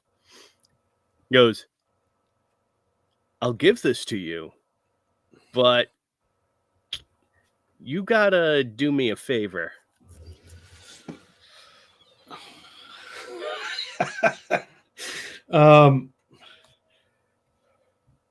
Yeah, so Smokey wouldn't, like I said, he wouldn't hesitate because that's his kind of mindset. And he'll put his hand, on the bar, put it like hand up, like to put it in and say, let's hear the favor. I'm in. All right. Says, so she like slaps it into your hand, but holds it there. Mhm. Says, I've had kind of a difficult time getting some supplies over to another null zone. There's Tizane off to the east. You happen to find yourself doing a run over there? You go ahead and take some of my supplies with you, and we'll call it even. How's that sound? I'll make sure that whenever I check the call list, that Tizane is one of the ones that I volunteer for. At that point, she kind of lifts her hand up off of yours, giving you the token. So this is needs me to take supplies to there. Yeah. Yeah, gotcha. Yeah, that's fine. So I'm assuming we know her name, right? The bartender. Yeah, sure. That's Marla. Okay. And you go to this place probably like 2 or 3 times a week. yeah, so. I was going to say, yeah. So I will, when she steps back, I'll wink at her, and I'll flip the coin. I'll do the flip the coin up and catch it and say, I'll be back soon, Marla, and I'll wink and I'll walk out. Sounds good. And I'll leave some. Forget what we said. Was it cash credits? I forget what we said in the world. Whatever I need to pay for drinks for, I'll put it on the bar and say, get everybody drinks for however long that lasts. Whether that's one drink or more, for everybody. And I'll walk out with the coin. Sounds good. And yeah, so we'll I should mention too, there's kind of 2 different levels of currency going on. You have kind of your basic like credit or cash or whatever you use, notes, whatever. And that's like your everyday money. Yeah. Runners work on reputation or rep, Mm. Which is almost like an inconceivable amount of wealth to the normal person. Yeah. Like we're like a single, there's really no correlation between the two, but if we were to put a value on it, like 1 rep is probably, $90,000 or $100,000. Like, well, yeah, because if I'm sacrificing my rep now to get something, yeah, exactly, yeah, it's almost like you're putting skin in the game. It's not a round of drinks for anybody. Yeah, exactly, yeah. Okay, cool. All right, Zuchy. So you find there's like an area where, you're kind of walking around, and there is kind of like a common room style. There's a handful of them, but there's probably like a decent, like kind of open hallway vestibule area where a lot of runners are kind of hanging out and relaxing and everything like that. So yeah, handful of them prepping for a run. Yeah, I think that Zuchy is gonna try to find someone that looks like they've gotten their suit and their hands dirty kind of thing. Mm-hmm. Like you can just tell like they've been in it, so they probably know a little bit more about the areas and stuff like that. Mm-hmm. That's kind of their thing, is to know what's surrounding them, what they're getting into, kind of thing. Sounds good. Yeah, actually, what we can probably say, especially since you're in the prep room and you said you were kind of poking your head in and out of some of those rooms, there's probably actually one team that has just come in, and they're like they've put their cube into the table, and they're like just kind of finishing up their what would it decompression, like when they're like debriefing, figuring out, like going over all the info that they gathered and everything like that. They've already kind of mostly taken their suits off and put them back on the rack and everything like that for them to be taken back to the armory. So you have a few runners there that are probably a little older than you, probably like mid to late 20s, but been in the game for a little bit. And also, they just came back and from a run, and they're just like filthy and sweating. And Okay. So Zuchy will probably find the one that looks the most weathered out of the group and just kind of stroll up to him and say,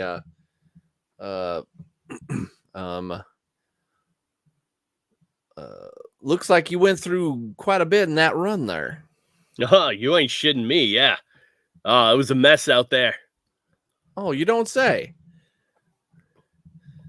We're looking to do a little run ourselves here in the near future. We're going to kind of go through, God damn it.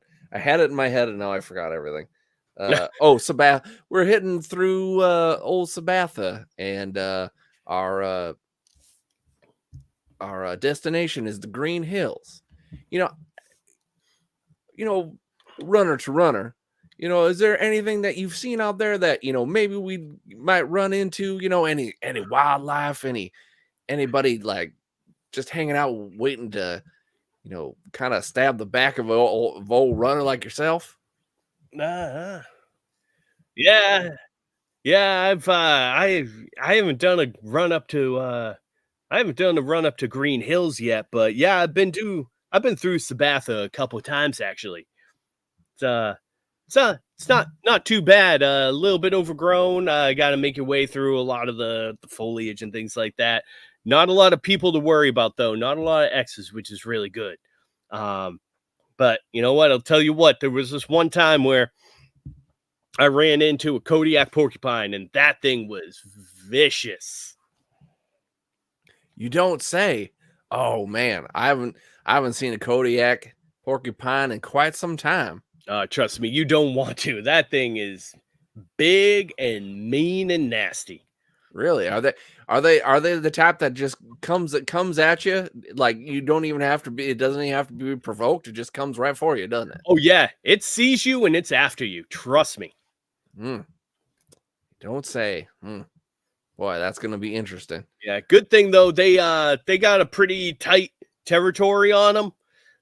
So as long as you steer clear of whatever of their den or whatever their hunting ground is, then you're pretty much fine. That's good to know. I'm gonna have to keep that on the old back burner.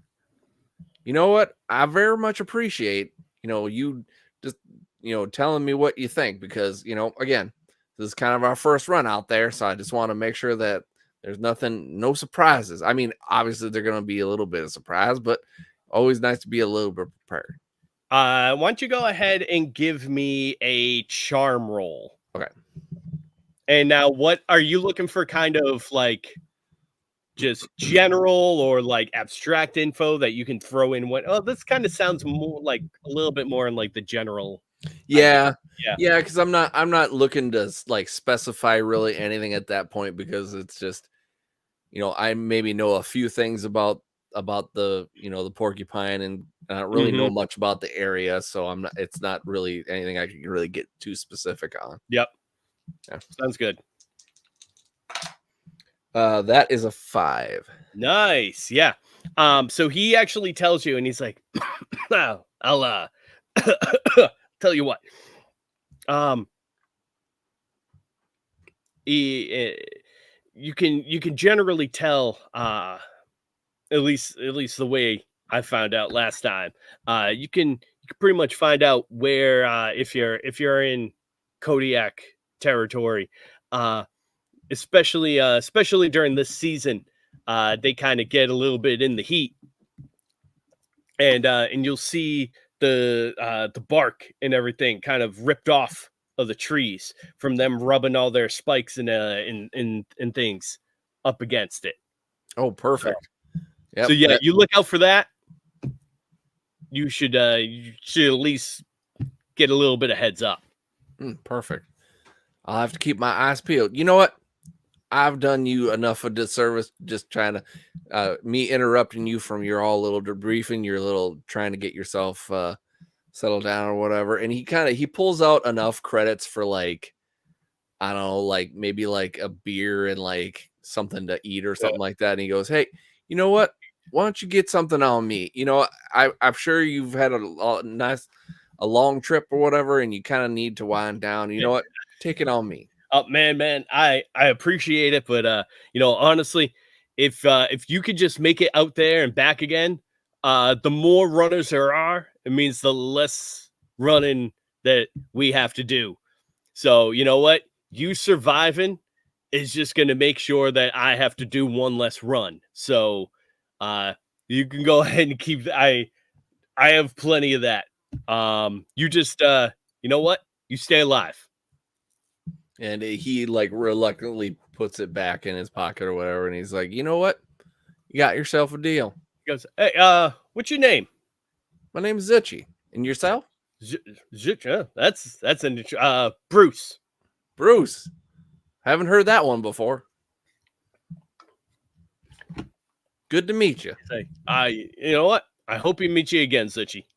Yeah, I'm sure the world revolves around enough that we all meet each other sometime. So good to see you, and I hope to see you soon. All right, you too. Now I'm gonna go get a shower. Definitely.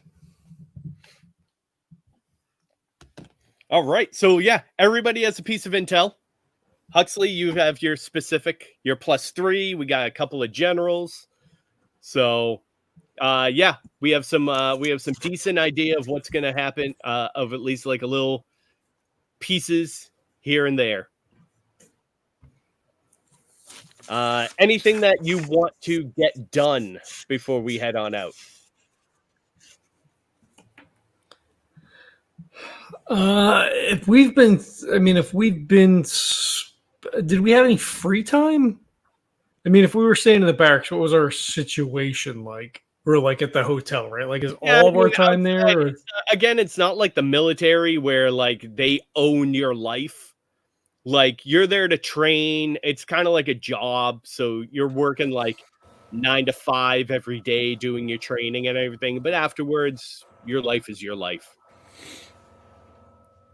I think he'd probably go home. Well, I don't know. So maybe not, right? Because Mr. Joanna's probably working. Yeah. I mean, you could at least maybe stop by the office or the hospital, whatever, and tell her that you're going to be gone for a couple of days. Yeah, I think he would. Yeah, I think he would. Yeah. Yeah, so where does she work? Does she actually work like in the hospital, or does she have like a doctor's office that she works at? Or so do we have a hospital? Oh yeah. Yeah, I mean, so Ingram is, I mean, it's a metropolis. Like think of it like New York or Boston or Seattle, or like it's a massive city. So you probably have at least one hospital, tons of doctors' offices, all that kind of stuff. So, I didn't really think about what kind of doctor she was. I mean, she could very well work for the organization. Like she could be a doctor that assists runners in their recovery and any injuries and things like that. I'm thinking the hospital, right? Because then they may send people over there, right? As opposed to like being a GP in an office and be like, all right, well, I got to send you somewhere else. I think she's more of like a, hands-on type doctor. Yeah.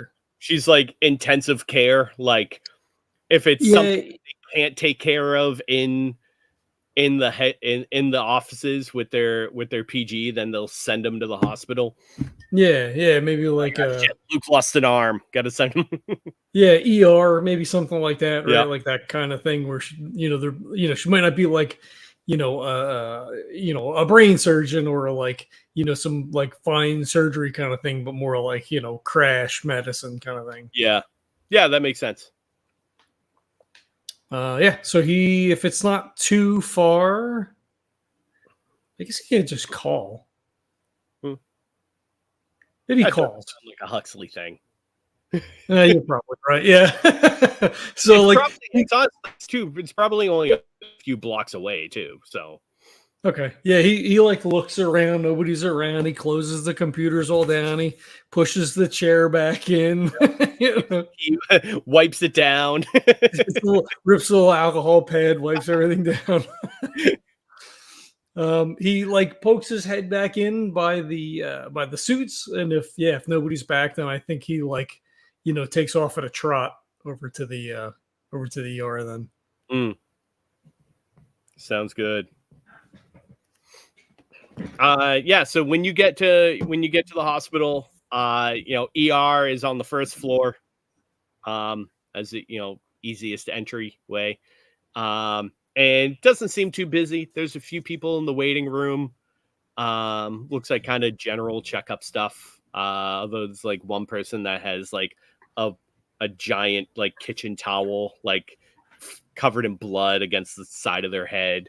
But they're upright, so that's a bonus. Like he starts to get distracted. Like if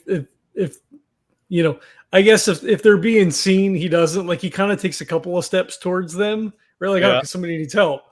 And then like the nurse like looks over at him and oh yeah, and you are not a licensed practitioner. You cannot help.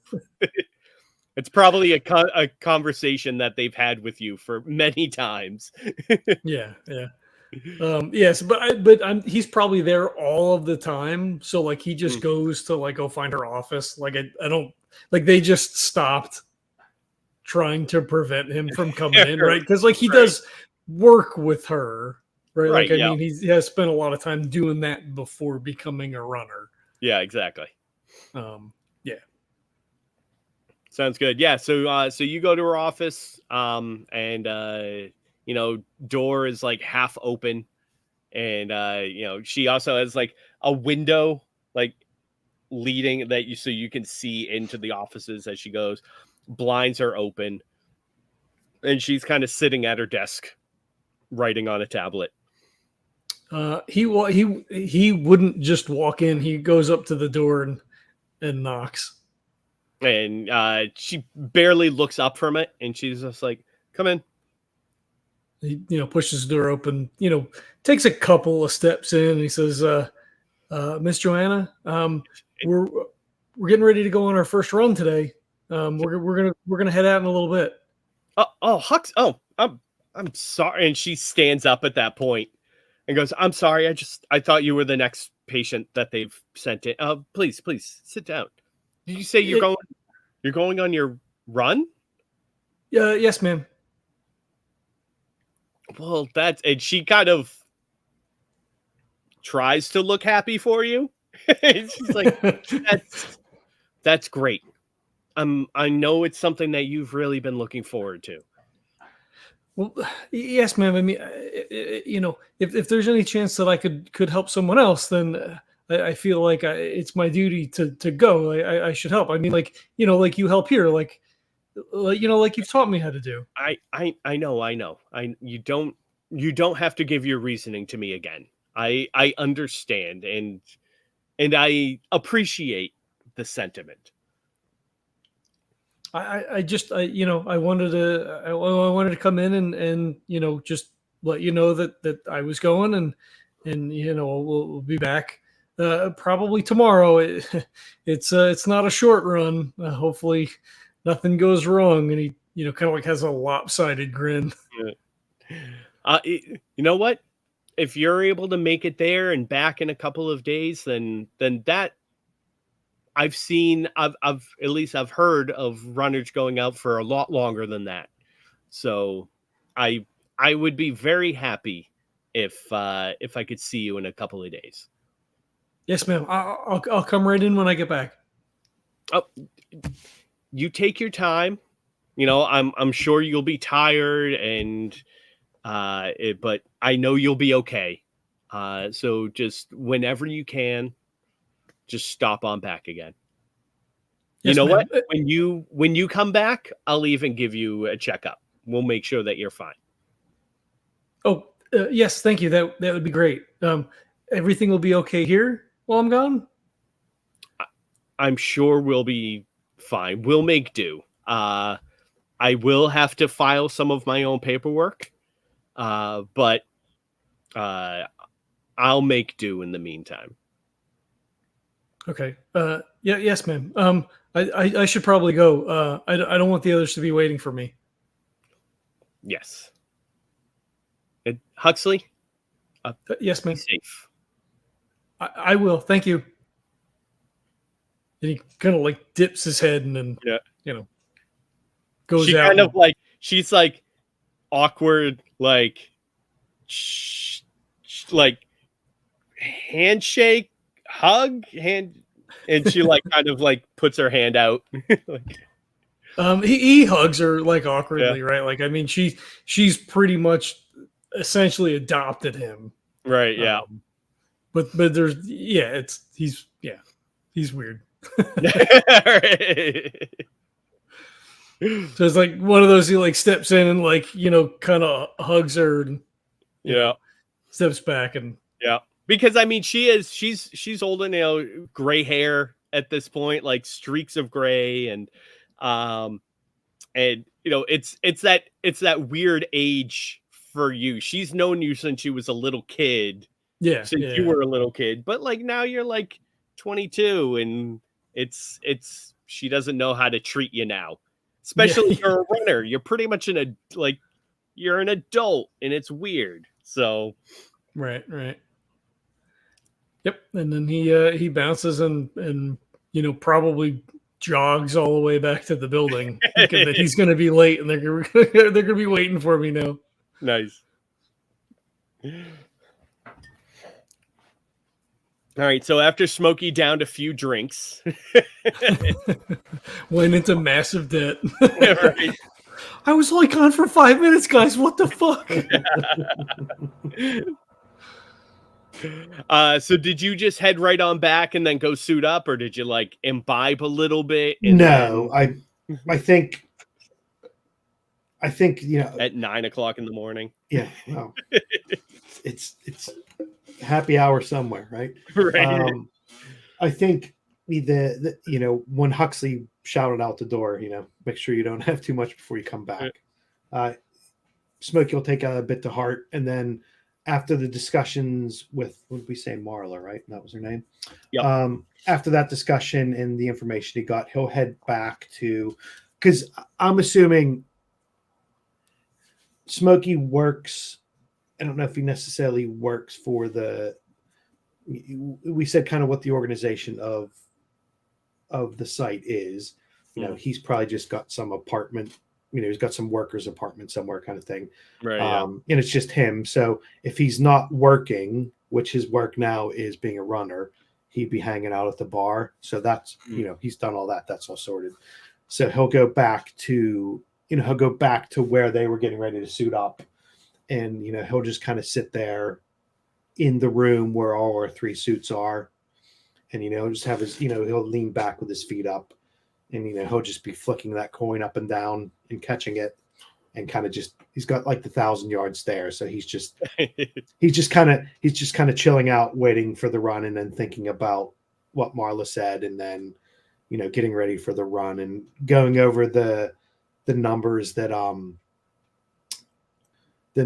Huxley says. So obviously he doesn't know what Huxley found out, but he's going over the initial numbers of the run and the timings, and then he's thinking about the scrub and, the coalition they have, kind of thing. So he's just kind of sitting there waiting for Zuchy and Huxley to come back, and, just kind of in on himself, flicking the coin up in the air, feet up, smoke behind his ear. He hasn't lit up, but, he's just sitting there, waiting for them to come back.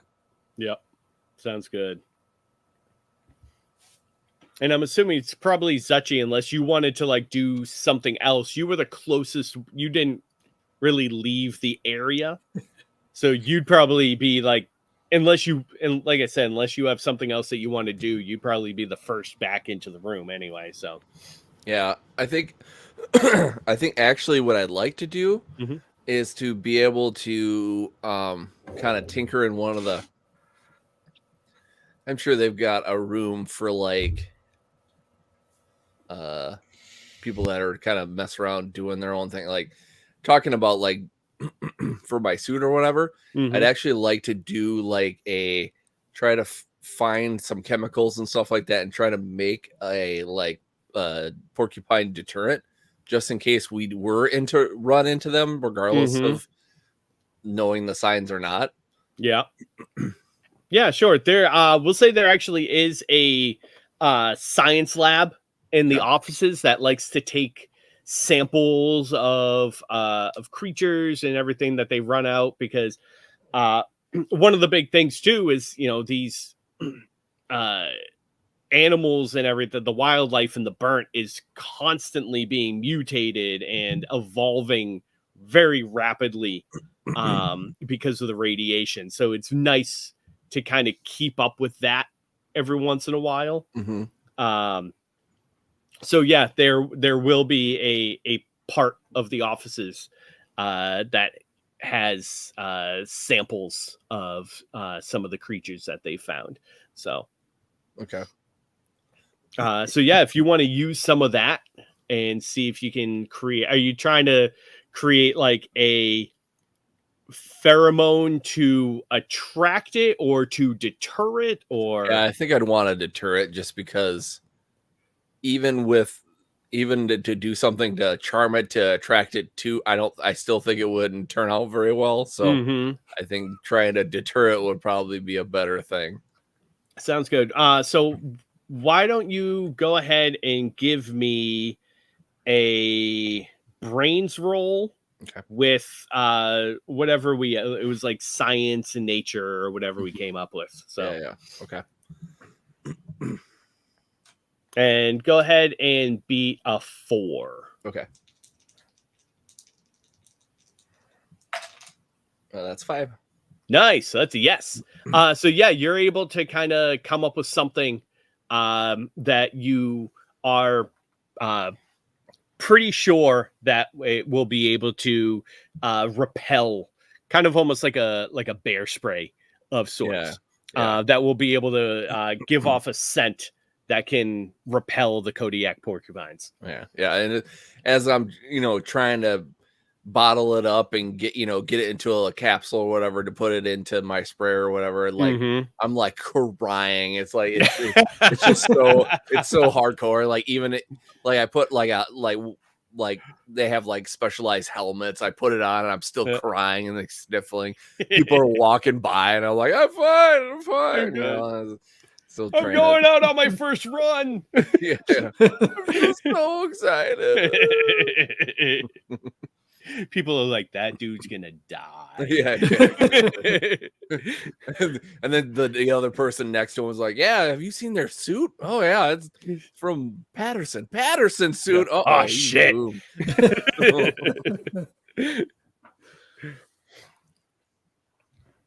All right. So yeah, by the time Zuchy makes it back to the room, to the prep room, then Smokey is there sitting in one of the chairs, flicking a coin, just kind of hanging out.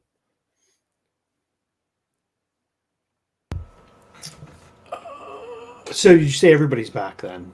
Yeah, after a few just... more minutes, everybody kind of gathers back. Oh, I'm sorry, I'm late. I had to. It's fine. And like he just immediately turns to a suit and like starts putting a suit on. So Smokey will be sitting in the chair and he'll see Huxley get to a suit and he'll do one of these. When he's in the chair and he's like leaning back, kind of looking over to him, and just say, "Did you find anything out, Huxley?" Yes. And he like totally stops with the suit. And he says, yeah, in the archive, I found there looks like there's a shortcut.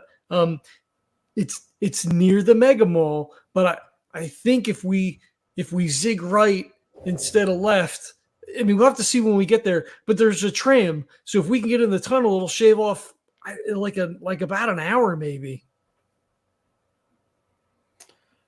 So Smokey will be with his head leaned back again and say, he'll start running through the numbers in his head. Like you can see his mouth moving and he's, crunching the numbers, 1 hour, 6 hours instead of 7, he's talking to himself and say, okay, it sounds like that should suit us. Let's keep an eye on that. And then, he'll flip the coin up again, but then he'll stick it in his pocket. Cause just from Smokey's standpoint, if this is going to get us through and he's crunching the numbers, this should get us past that. He's going to hold on to this, the details about the scrub, unless we really, really need it. Right. So he's not playing this as, if I don't use this, I don't need to be in debt. Right. He's thinking I'm in debt anyways. If we can get away with Huxley's information, let's save this one for next one. Right. So, he'll look back and say that sounds good, Huxley. The numbers match up. But let's see what if Zuchy came back with anything. And then if we really need it, I've got some information too. And, he'll put the coin in his pocket. Yeah, Zuchy probably won't say anything just because he thinks to himself that now that we're going underground, that the porcupines probably they're not, they're more out in the open kind of creatures or whatever, so they probably won't be underground. So he actually doesn't devolve his information either. And he'll take a look at Huxley and he'll be like, look at you, fella. Look what you did. You shaved off an hour. Now Mr. Slowpants McJohnson over here can go a little bit faster and we can get to where we need to go. Good on you there, glasses. I don't know if you're wearing glasses or not. I just call you glasses because I always think when smart people are the ones that wear glasses. So. And he doesn't know, he's not quite sure what to say, and then his nose wrinkles and he goes, what's that smell? That's called experience, kid. Once you figure that out, once you get that little smell on you, then everything will be well. Okay. And then he turns back to getting in the suit. Yeah, he's like, well, some people call it never mind, it's not worth it. So whenever they're saying that, I was gonna say when Zuchy said about the old guy keeping up with them, Smokey will give him a thumbs up, and then when they're talking about this about the smell,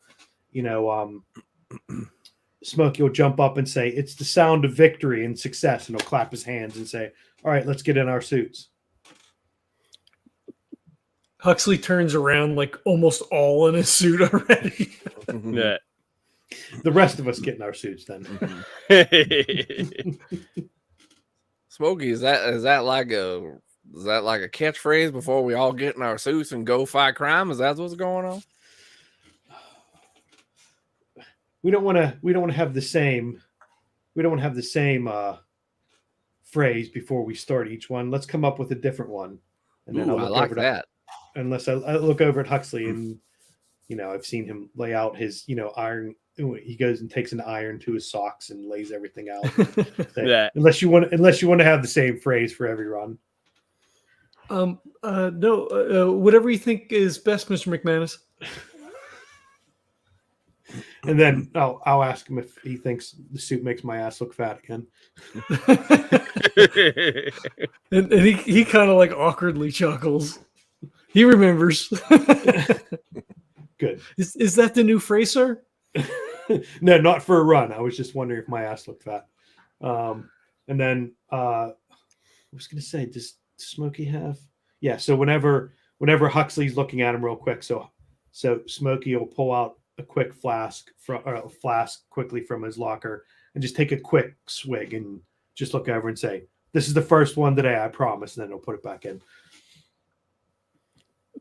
He does. Yeah, he doesn't say anything. You're older, right?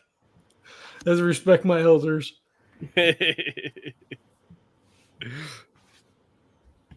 So we're all suited and booted then, I guess, right? All right. Yep. So then after you get all suited up, move into the loading area, where they will give you your cargo. And so as you go over, there's a big basically like a giant warehouse with just floor to ceiling racks of shelves and everything, and unmanned forklifts, robotic forklifts driving all over the place, grabbing all the cargo, loading and unloading stuff. And there is a window as soon as you walk in. That's a tiny little office that has a woman, probably in her like mid to late 70s, sitting there with like 7 screens in front of her, and she is just constantly like shifting information back and forth between all of these. And there is a little like desk bell that sits in front of the window.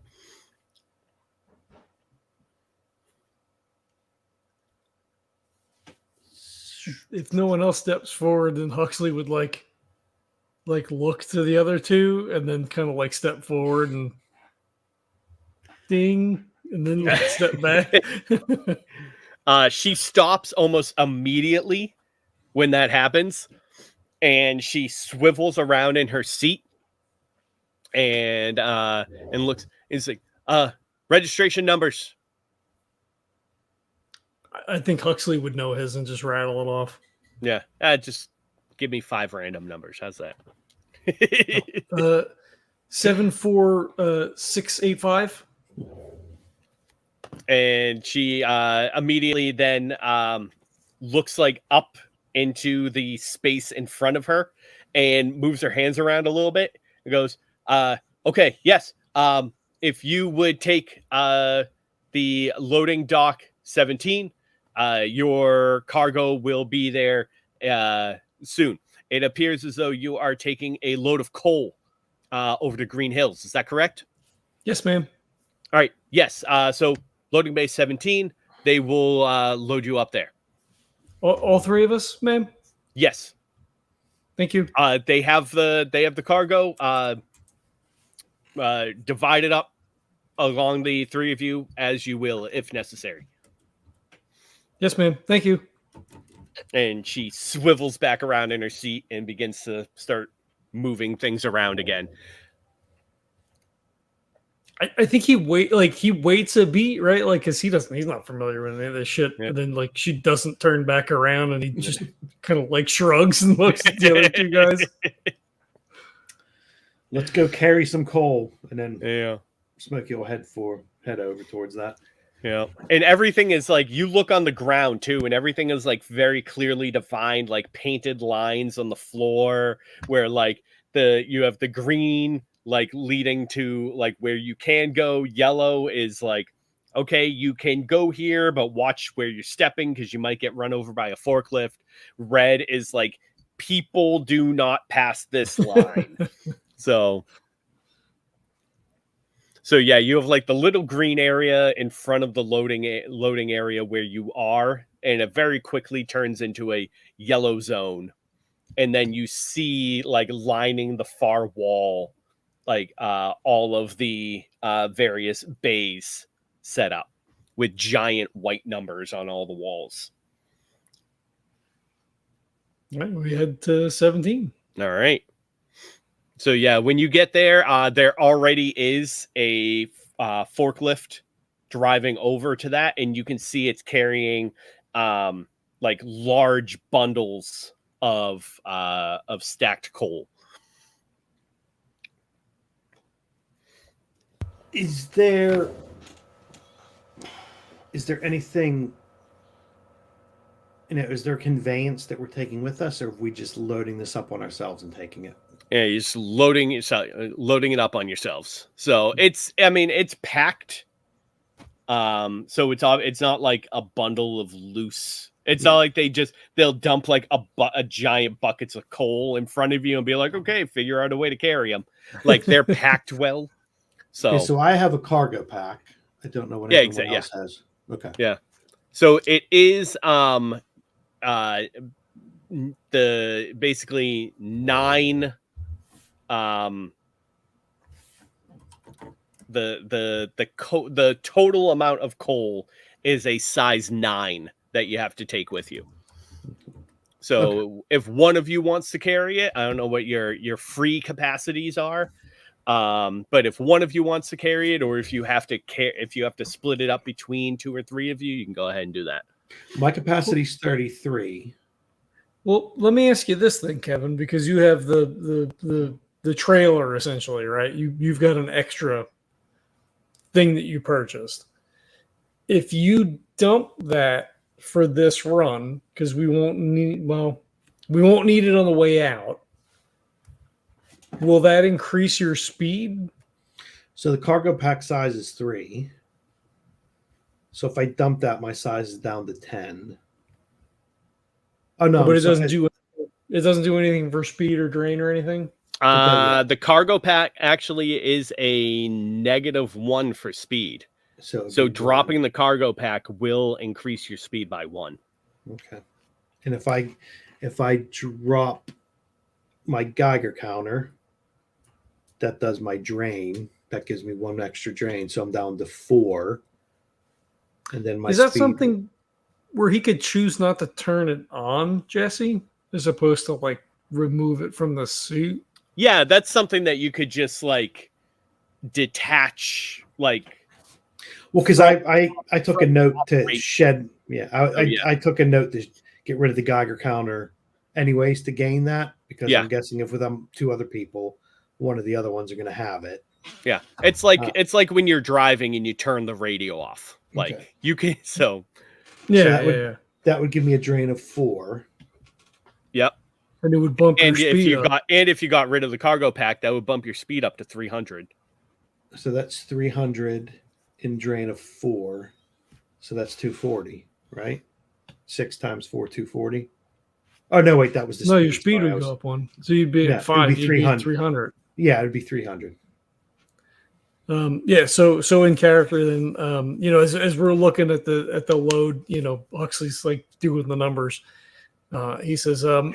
MacManus, if you leave the hauler here, if that perhaps increases your speed, we may be able to do this in even less time, especially if the shortcut is operable.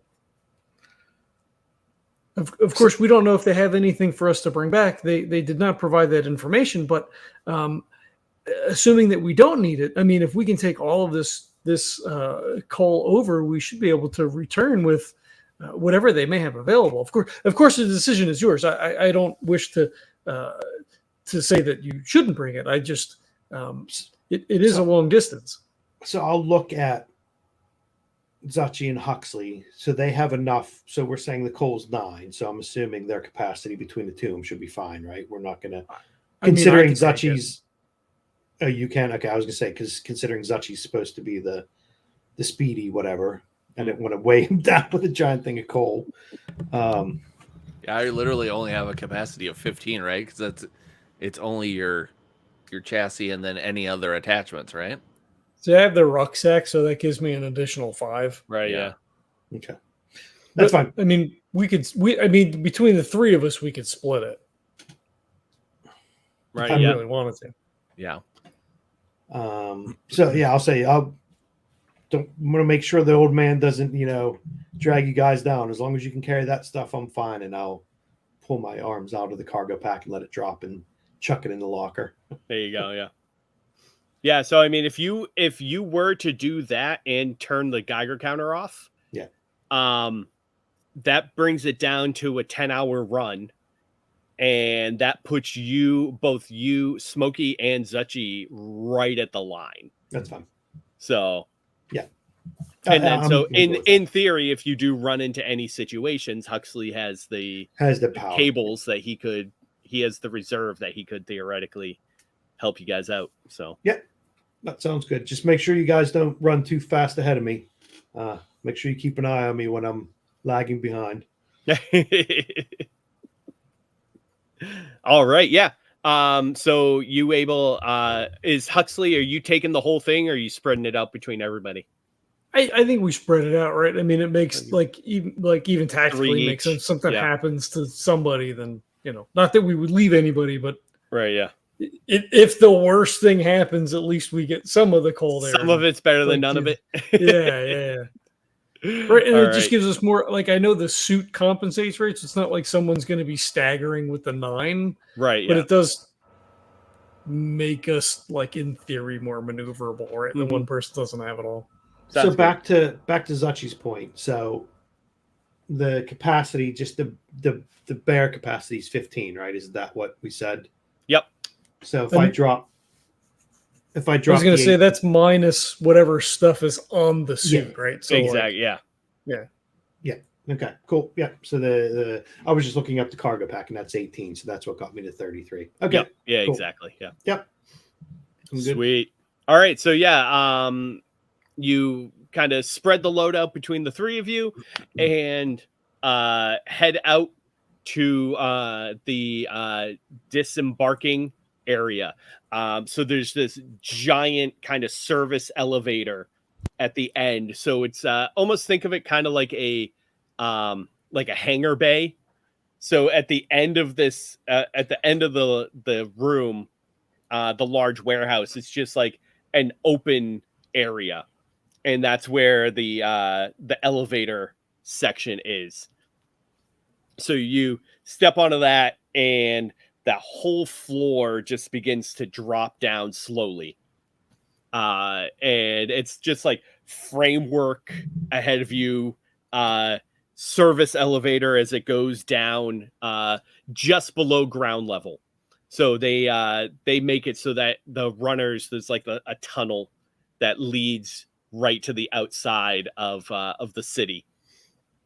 So you have that nice long, a little bit of a run right before, and it breaks out into just at the very outskirts of Ingram. And at that point, we have your run.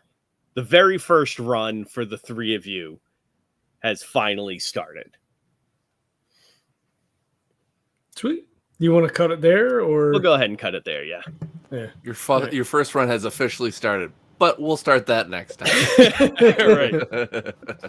I'll look over to Zuchy and Huxley and say, "Okay, do we have like entrance music or a theme song or anything you guys want to play?" And then we'll think of that. I'll try to think of something next week that I can, like Chariots of Fire theme song or whatever. Cool. All right. Well, I want to thank everybody for checking it out. We've got nothing for sale. There's a Patreon if you want to throw a couple of rep our way. That's cool. If not, we podcast for spite mostly anyway, so you're stuck with it. Unless you haven't subscribed, I guess you're not really stuck with it. I guess if you don't want to, whatever, you get it. It's fine. We've disabled the unsubscribe button. Yeah, we've hacked the system. Runners is not available yet. It is a project that is being worked on. It's past the play test stage for the most part. So keep an eye out for that. There is a link for all of the core products in the show notes. Kurt's got the Welcome to the WWA out. Core Thulu is undergoing the rewrite is done. It's in the midst of layout, so that will be available for an update soon. Leave reviews and stuff, I guess. That's helpful. Go download all the core stuff. Yep. Download the core stuff. Core Micro 3 is available. Core Micro has been updated a handful of times now to include new wealth rules and a few other things that I should know. And I don't. Check the Discord link in the show for that as well in the show notes. More things are happening over there. That is also being redesigned.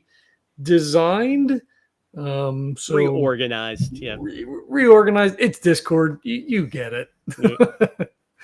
And thanks for checking it out. We'll catch you next time. Peace.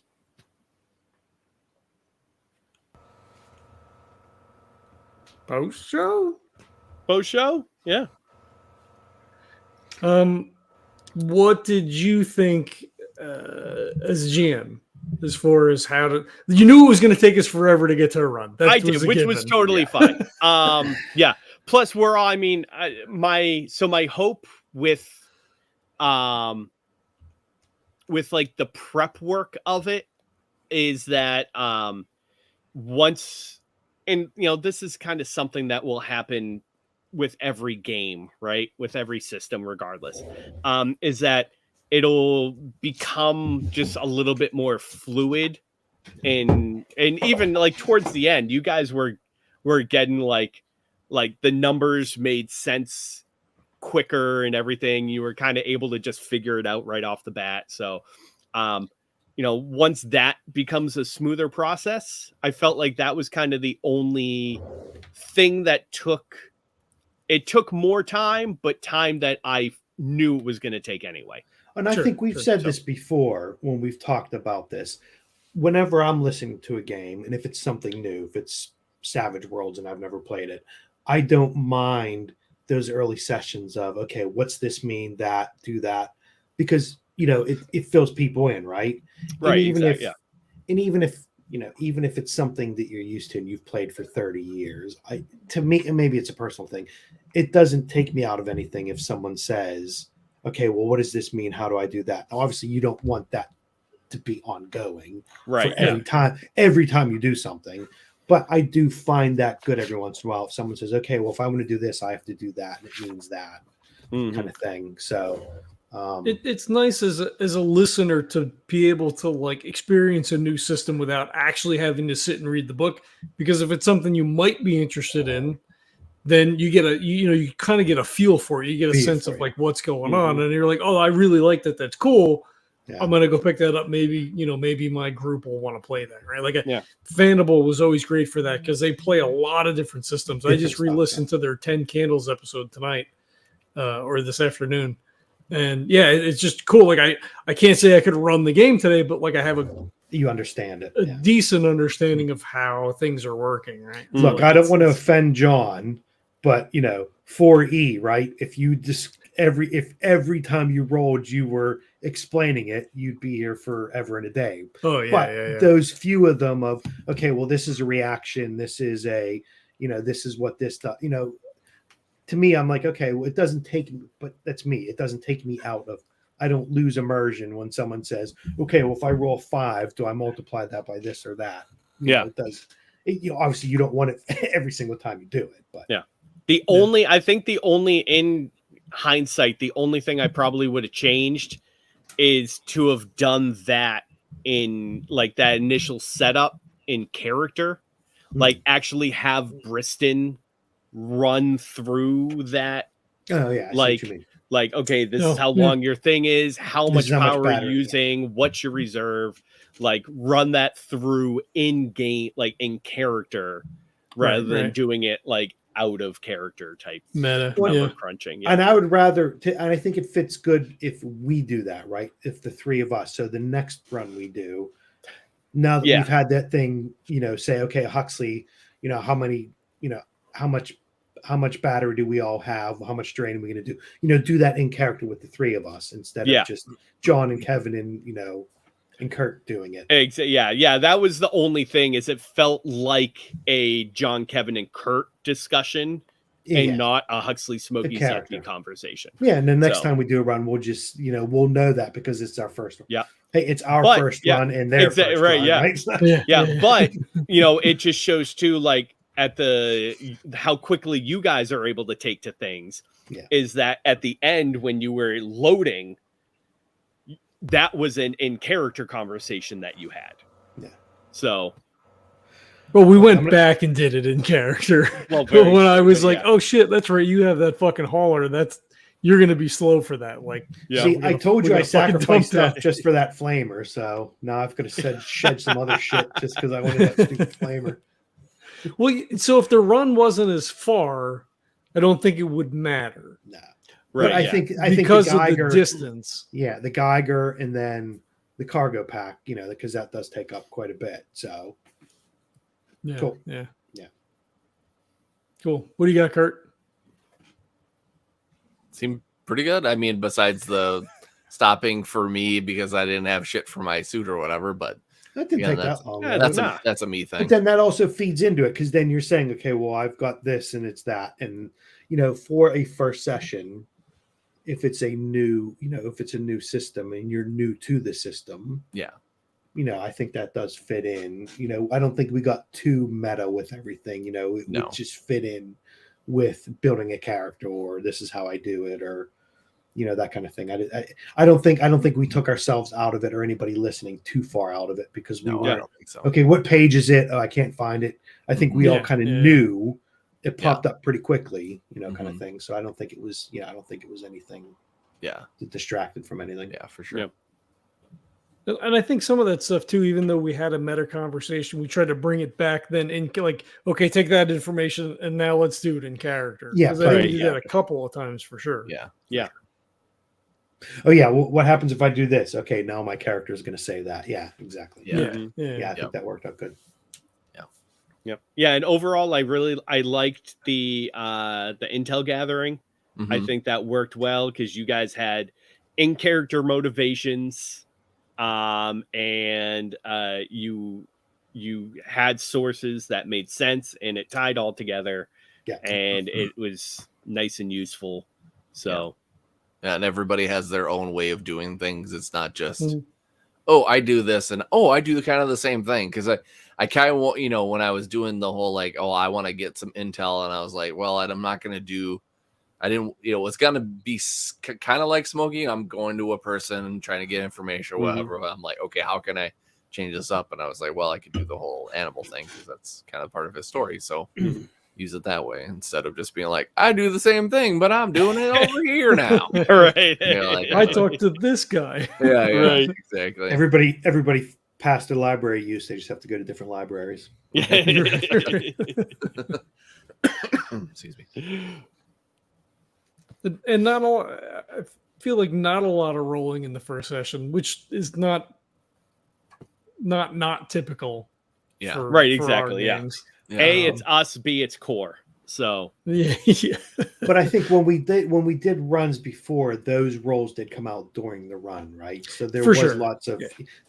RP around it. But once we went out, because I think runners does lend itself a bit more to being a bit more crunchy, right? As we saw with some of the stuff from the actual run itself, it's core, and you can do the roles with the no, but, yes, and that takes away some of the roles. But I think from the different things we've played, I think this one does have a bit more roles in it, just because of the structure of, we also didn't build, the stuff like we did last time during a game. That was lots of roles of, the building Ingram, while we were playing. right, There'd be yeah. a lot more roles, but Yeah.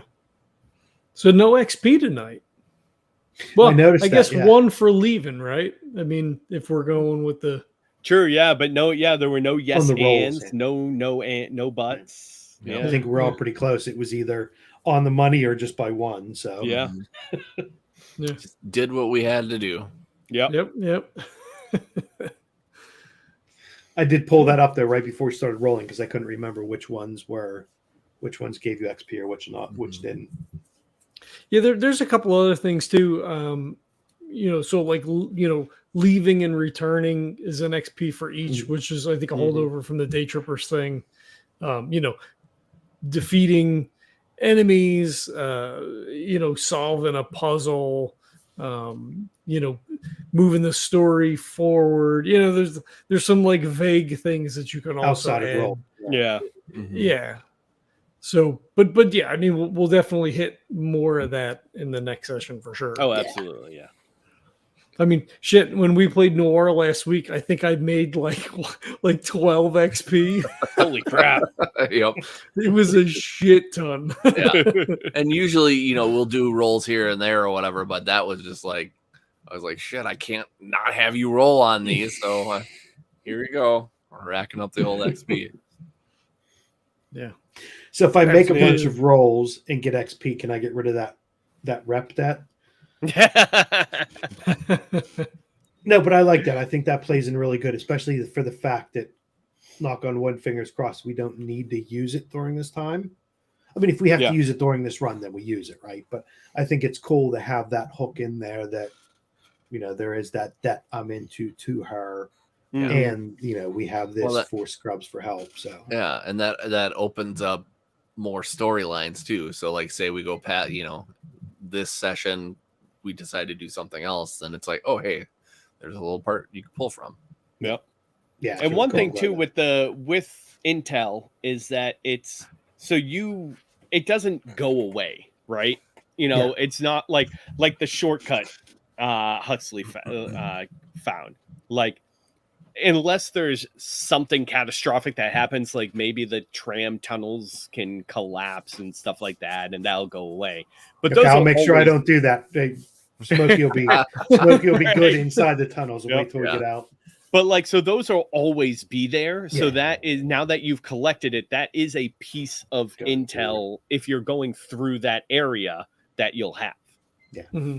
So all your intel works that same way. Like Zuchy now knows that there are zodiac porcupines in this, and Smokey knows about the collaboration between a few of the scrubs.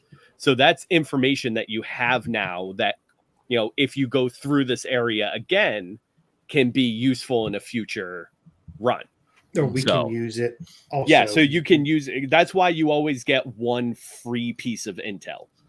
So it's, your free piece of intel can be a piece of intel that you gathered from a previous job. And then we can pass that on to other people too. So then you can also potentially sell that to other runners. Yeah. So the cool thing though is you're on the hook until we make that run for her, and that's completely out of our control. Oh yeah, exactly. Because we go wherever they send us. Yeah. Yep. That's why I said I'll keep my eye on the task list to see if that name pops up. But I'm guessing she also knows that, right? Because she deals with runners. This isn't going to be. I expect it's probably is not the first time she's made this deal. Oh yeah, I need this done by tomorrow, kind of thing, right? Right. Yeah, I'm curious to see what it is we're going to be moving. Though obviously, it's. Yeah. Well, so I wonder then too.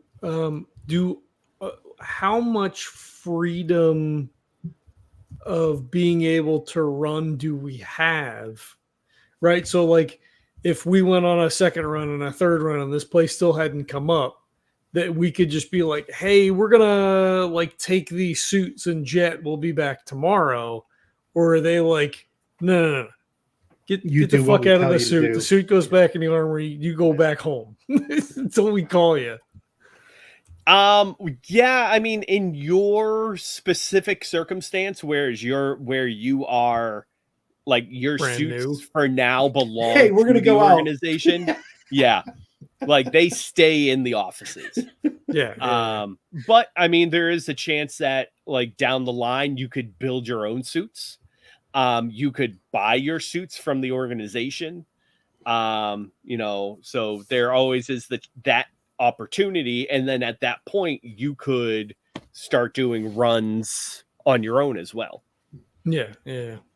Okay.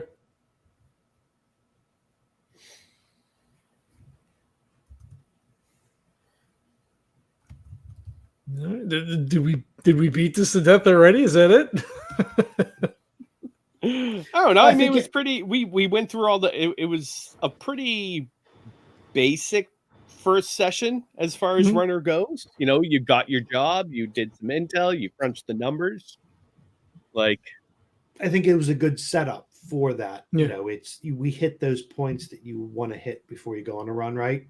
Yeah, especially the intel thing, right? I think we did that when we played previously. Oh yeah, that can be a pretty core component of what we're doing. It's not just throw your suit on and run, you've got your thing. I think that intel piece of it is a really cool addition because it does give you different paths to go down, or you could get screwed or get something good out of it, kind of thing. So I think it frames going out on the run really good. So I almost wonder if in the setup for that, you have your briefing the day before, so that if you want to have those cut scenes, it's not like, oh fuck, we had our morning meeting at 8. the run's going to take us 12 hours, but I need to go spend 2 hours trying to track down some intel Right, yeah. before we can leave. I wonder if it's like, you have a meeting on Tuesday and your See you in the run is morning. on Wednesday. Very true, Right? yeah. Give you a chance to like talk to runners, check the archives, talk to people, Mm-hmm.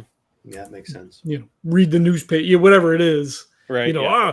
Explosion at Green Tree, blah, blah, blah, or Green Hill, whatever the fuck, right? Like, Yep. there's all kinds of weird places you could get intel potentially. Oh, yeah. Right?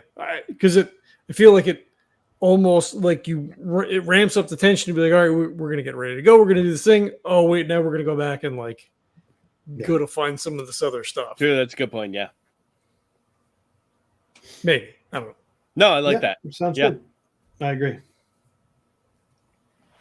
And is it weird that he didn't know how much rep we were gonna get? Like, shouldn't that have been figured out by the company beforehand? If we get there and they're like, yeah, we're gonna give you like nothing. Because we're gonna send some stuff back, and then that's the deal, right? Like, True. Well, maybe it depends upon how good we did. Because, say we don't deliver all of that coal, then maybe we get less rep than if we got everything there. Yeah, John. all right, geez, I was making an observation.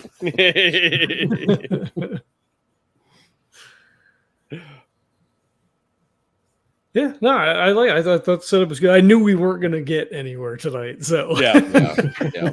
Well, I mean, because between the setup, like the narration of setting up what's going on and everything like that, setting up the characters, doing intros, both for the characters and the suits, and then taking the little extra time to like discuss what the numbers mean and crunching all that. So yeah, I knew it was I knew we weren't going to get out to the run. Yeah. So But that was fine. It's like watching an action movie, set in this kind of world. It's not going to just be like, hey, I'm Huxley. Hey, I'm Zuchy. I'm Smokey. Boom, we're out of the door. You're not doing that. You're getting a little bit of background and stuff.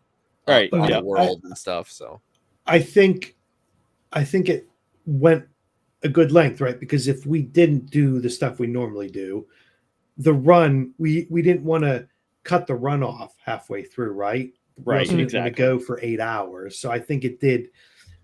This sounds like we padded it good enough, right? Not that I we were agree. padding it. Yeah, You know yeah. what I mean? We didn't play for 2 hours and then say, well, we could do a run, but then the run's going to be, we're going to abort the run halfway through until the next, that's kind of a bummer. If you're like, it's good to end on cliffhangers, right? But not, okay, you ran for 2 hours, you stabbed one thing, but nothing happened afterwards. We got to cut it now because it's late. I think the way we built it up and what we did, I think the length was good, Mhm. because we didn't want to get into it and then do a quarter of a run and then say, okay, we got to go now. At least we'll have the whole run intact next time. So it wasn't like the Megamon game where we just fucked around for like 2 hours. Who says that? well, yeah, we do run into eventually? that problem every once in a while. An too, hour and a half later, okay, maybe we should actually do Run. something. Yeah, it's like a role-playing version of Seinfeld. Nothing actually fucking happened at all. Right. Look, we have fun with it. So Mhm, Very true. exactly. Yeah, Even when it goes off the rails, we still have fun going off Yeah. the rails. yeah, it's good. We got a couple NPCs out of the deal, so that's good. Right. Yeah. I'm on the hook now. So hmm Mhm. Also very good. Yeah, cool. Well, All right. I'm disappointed that we don't have a Dan. It's what it is. No. But I mean, we had fun, so it was good. Exactly. I agree. Cool. All right, I guess we'll cut this before Kurt turns into a pumpkin. So again, thanks for everybody checking it out, and we'll catch you next time. Bye.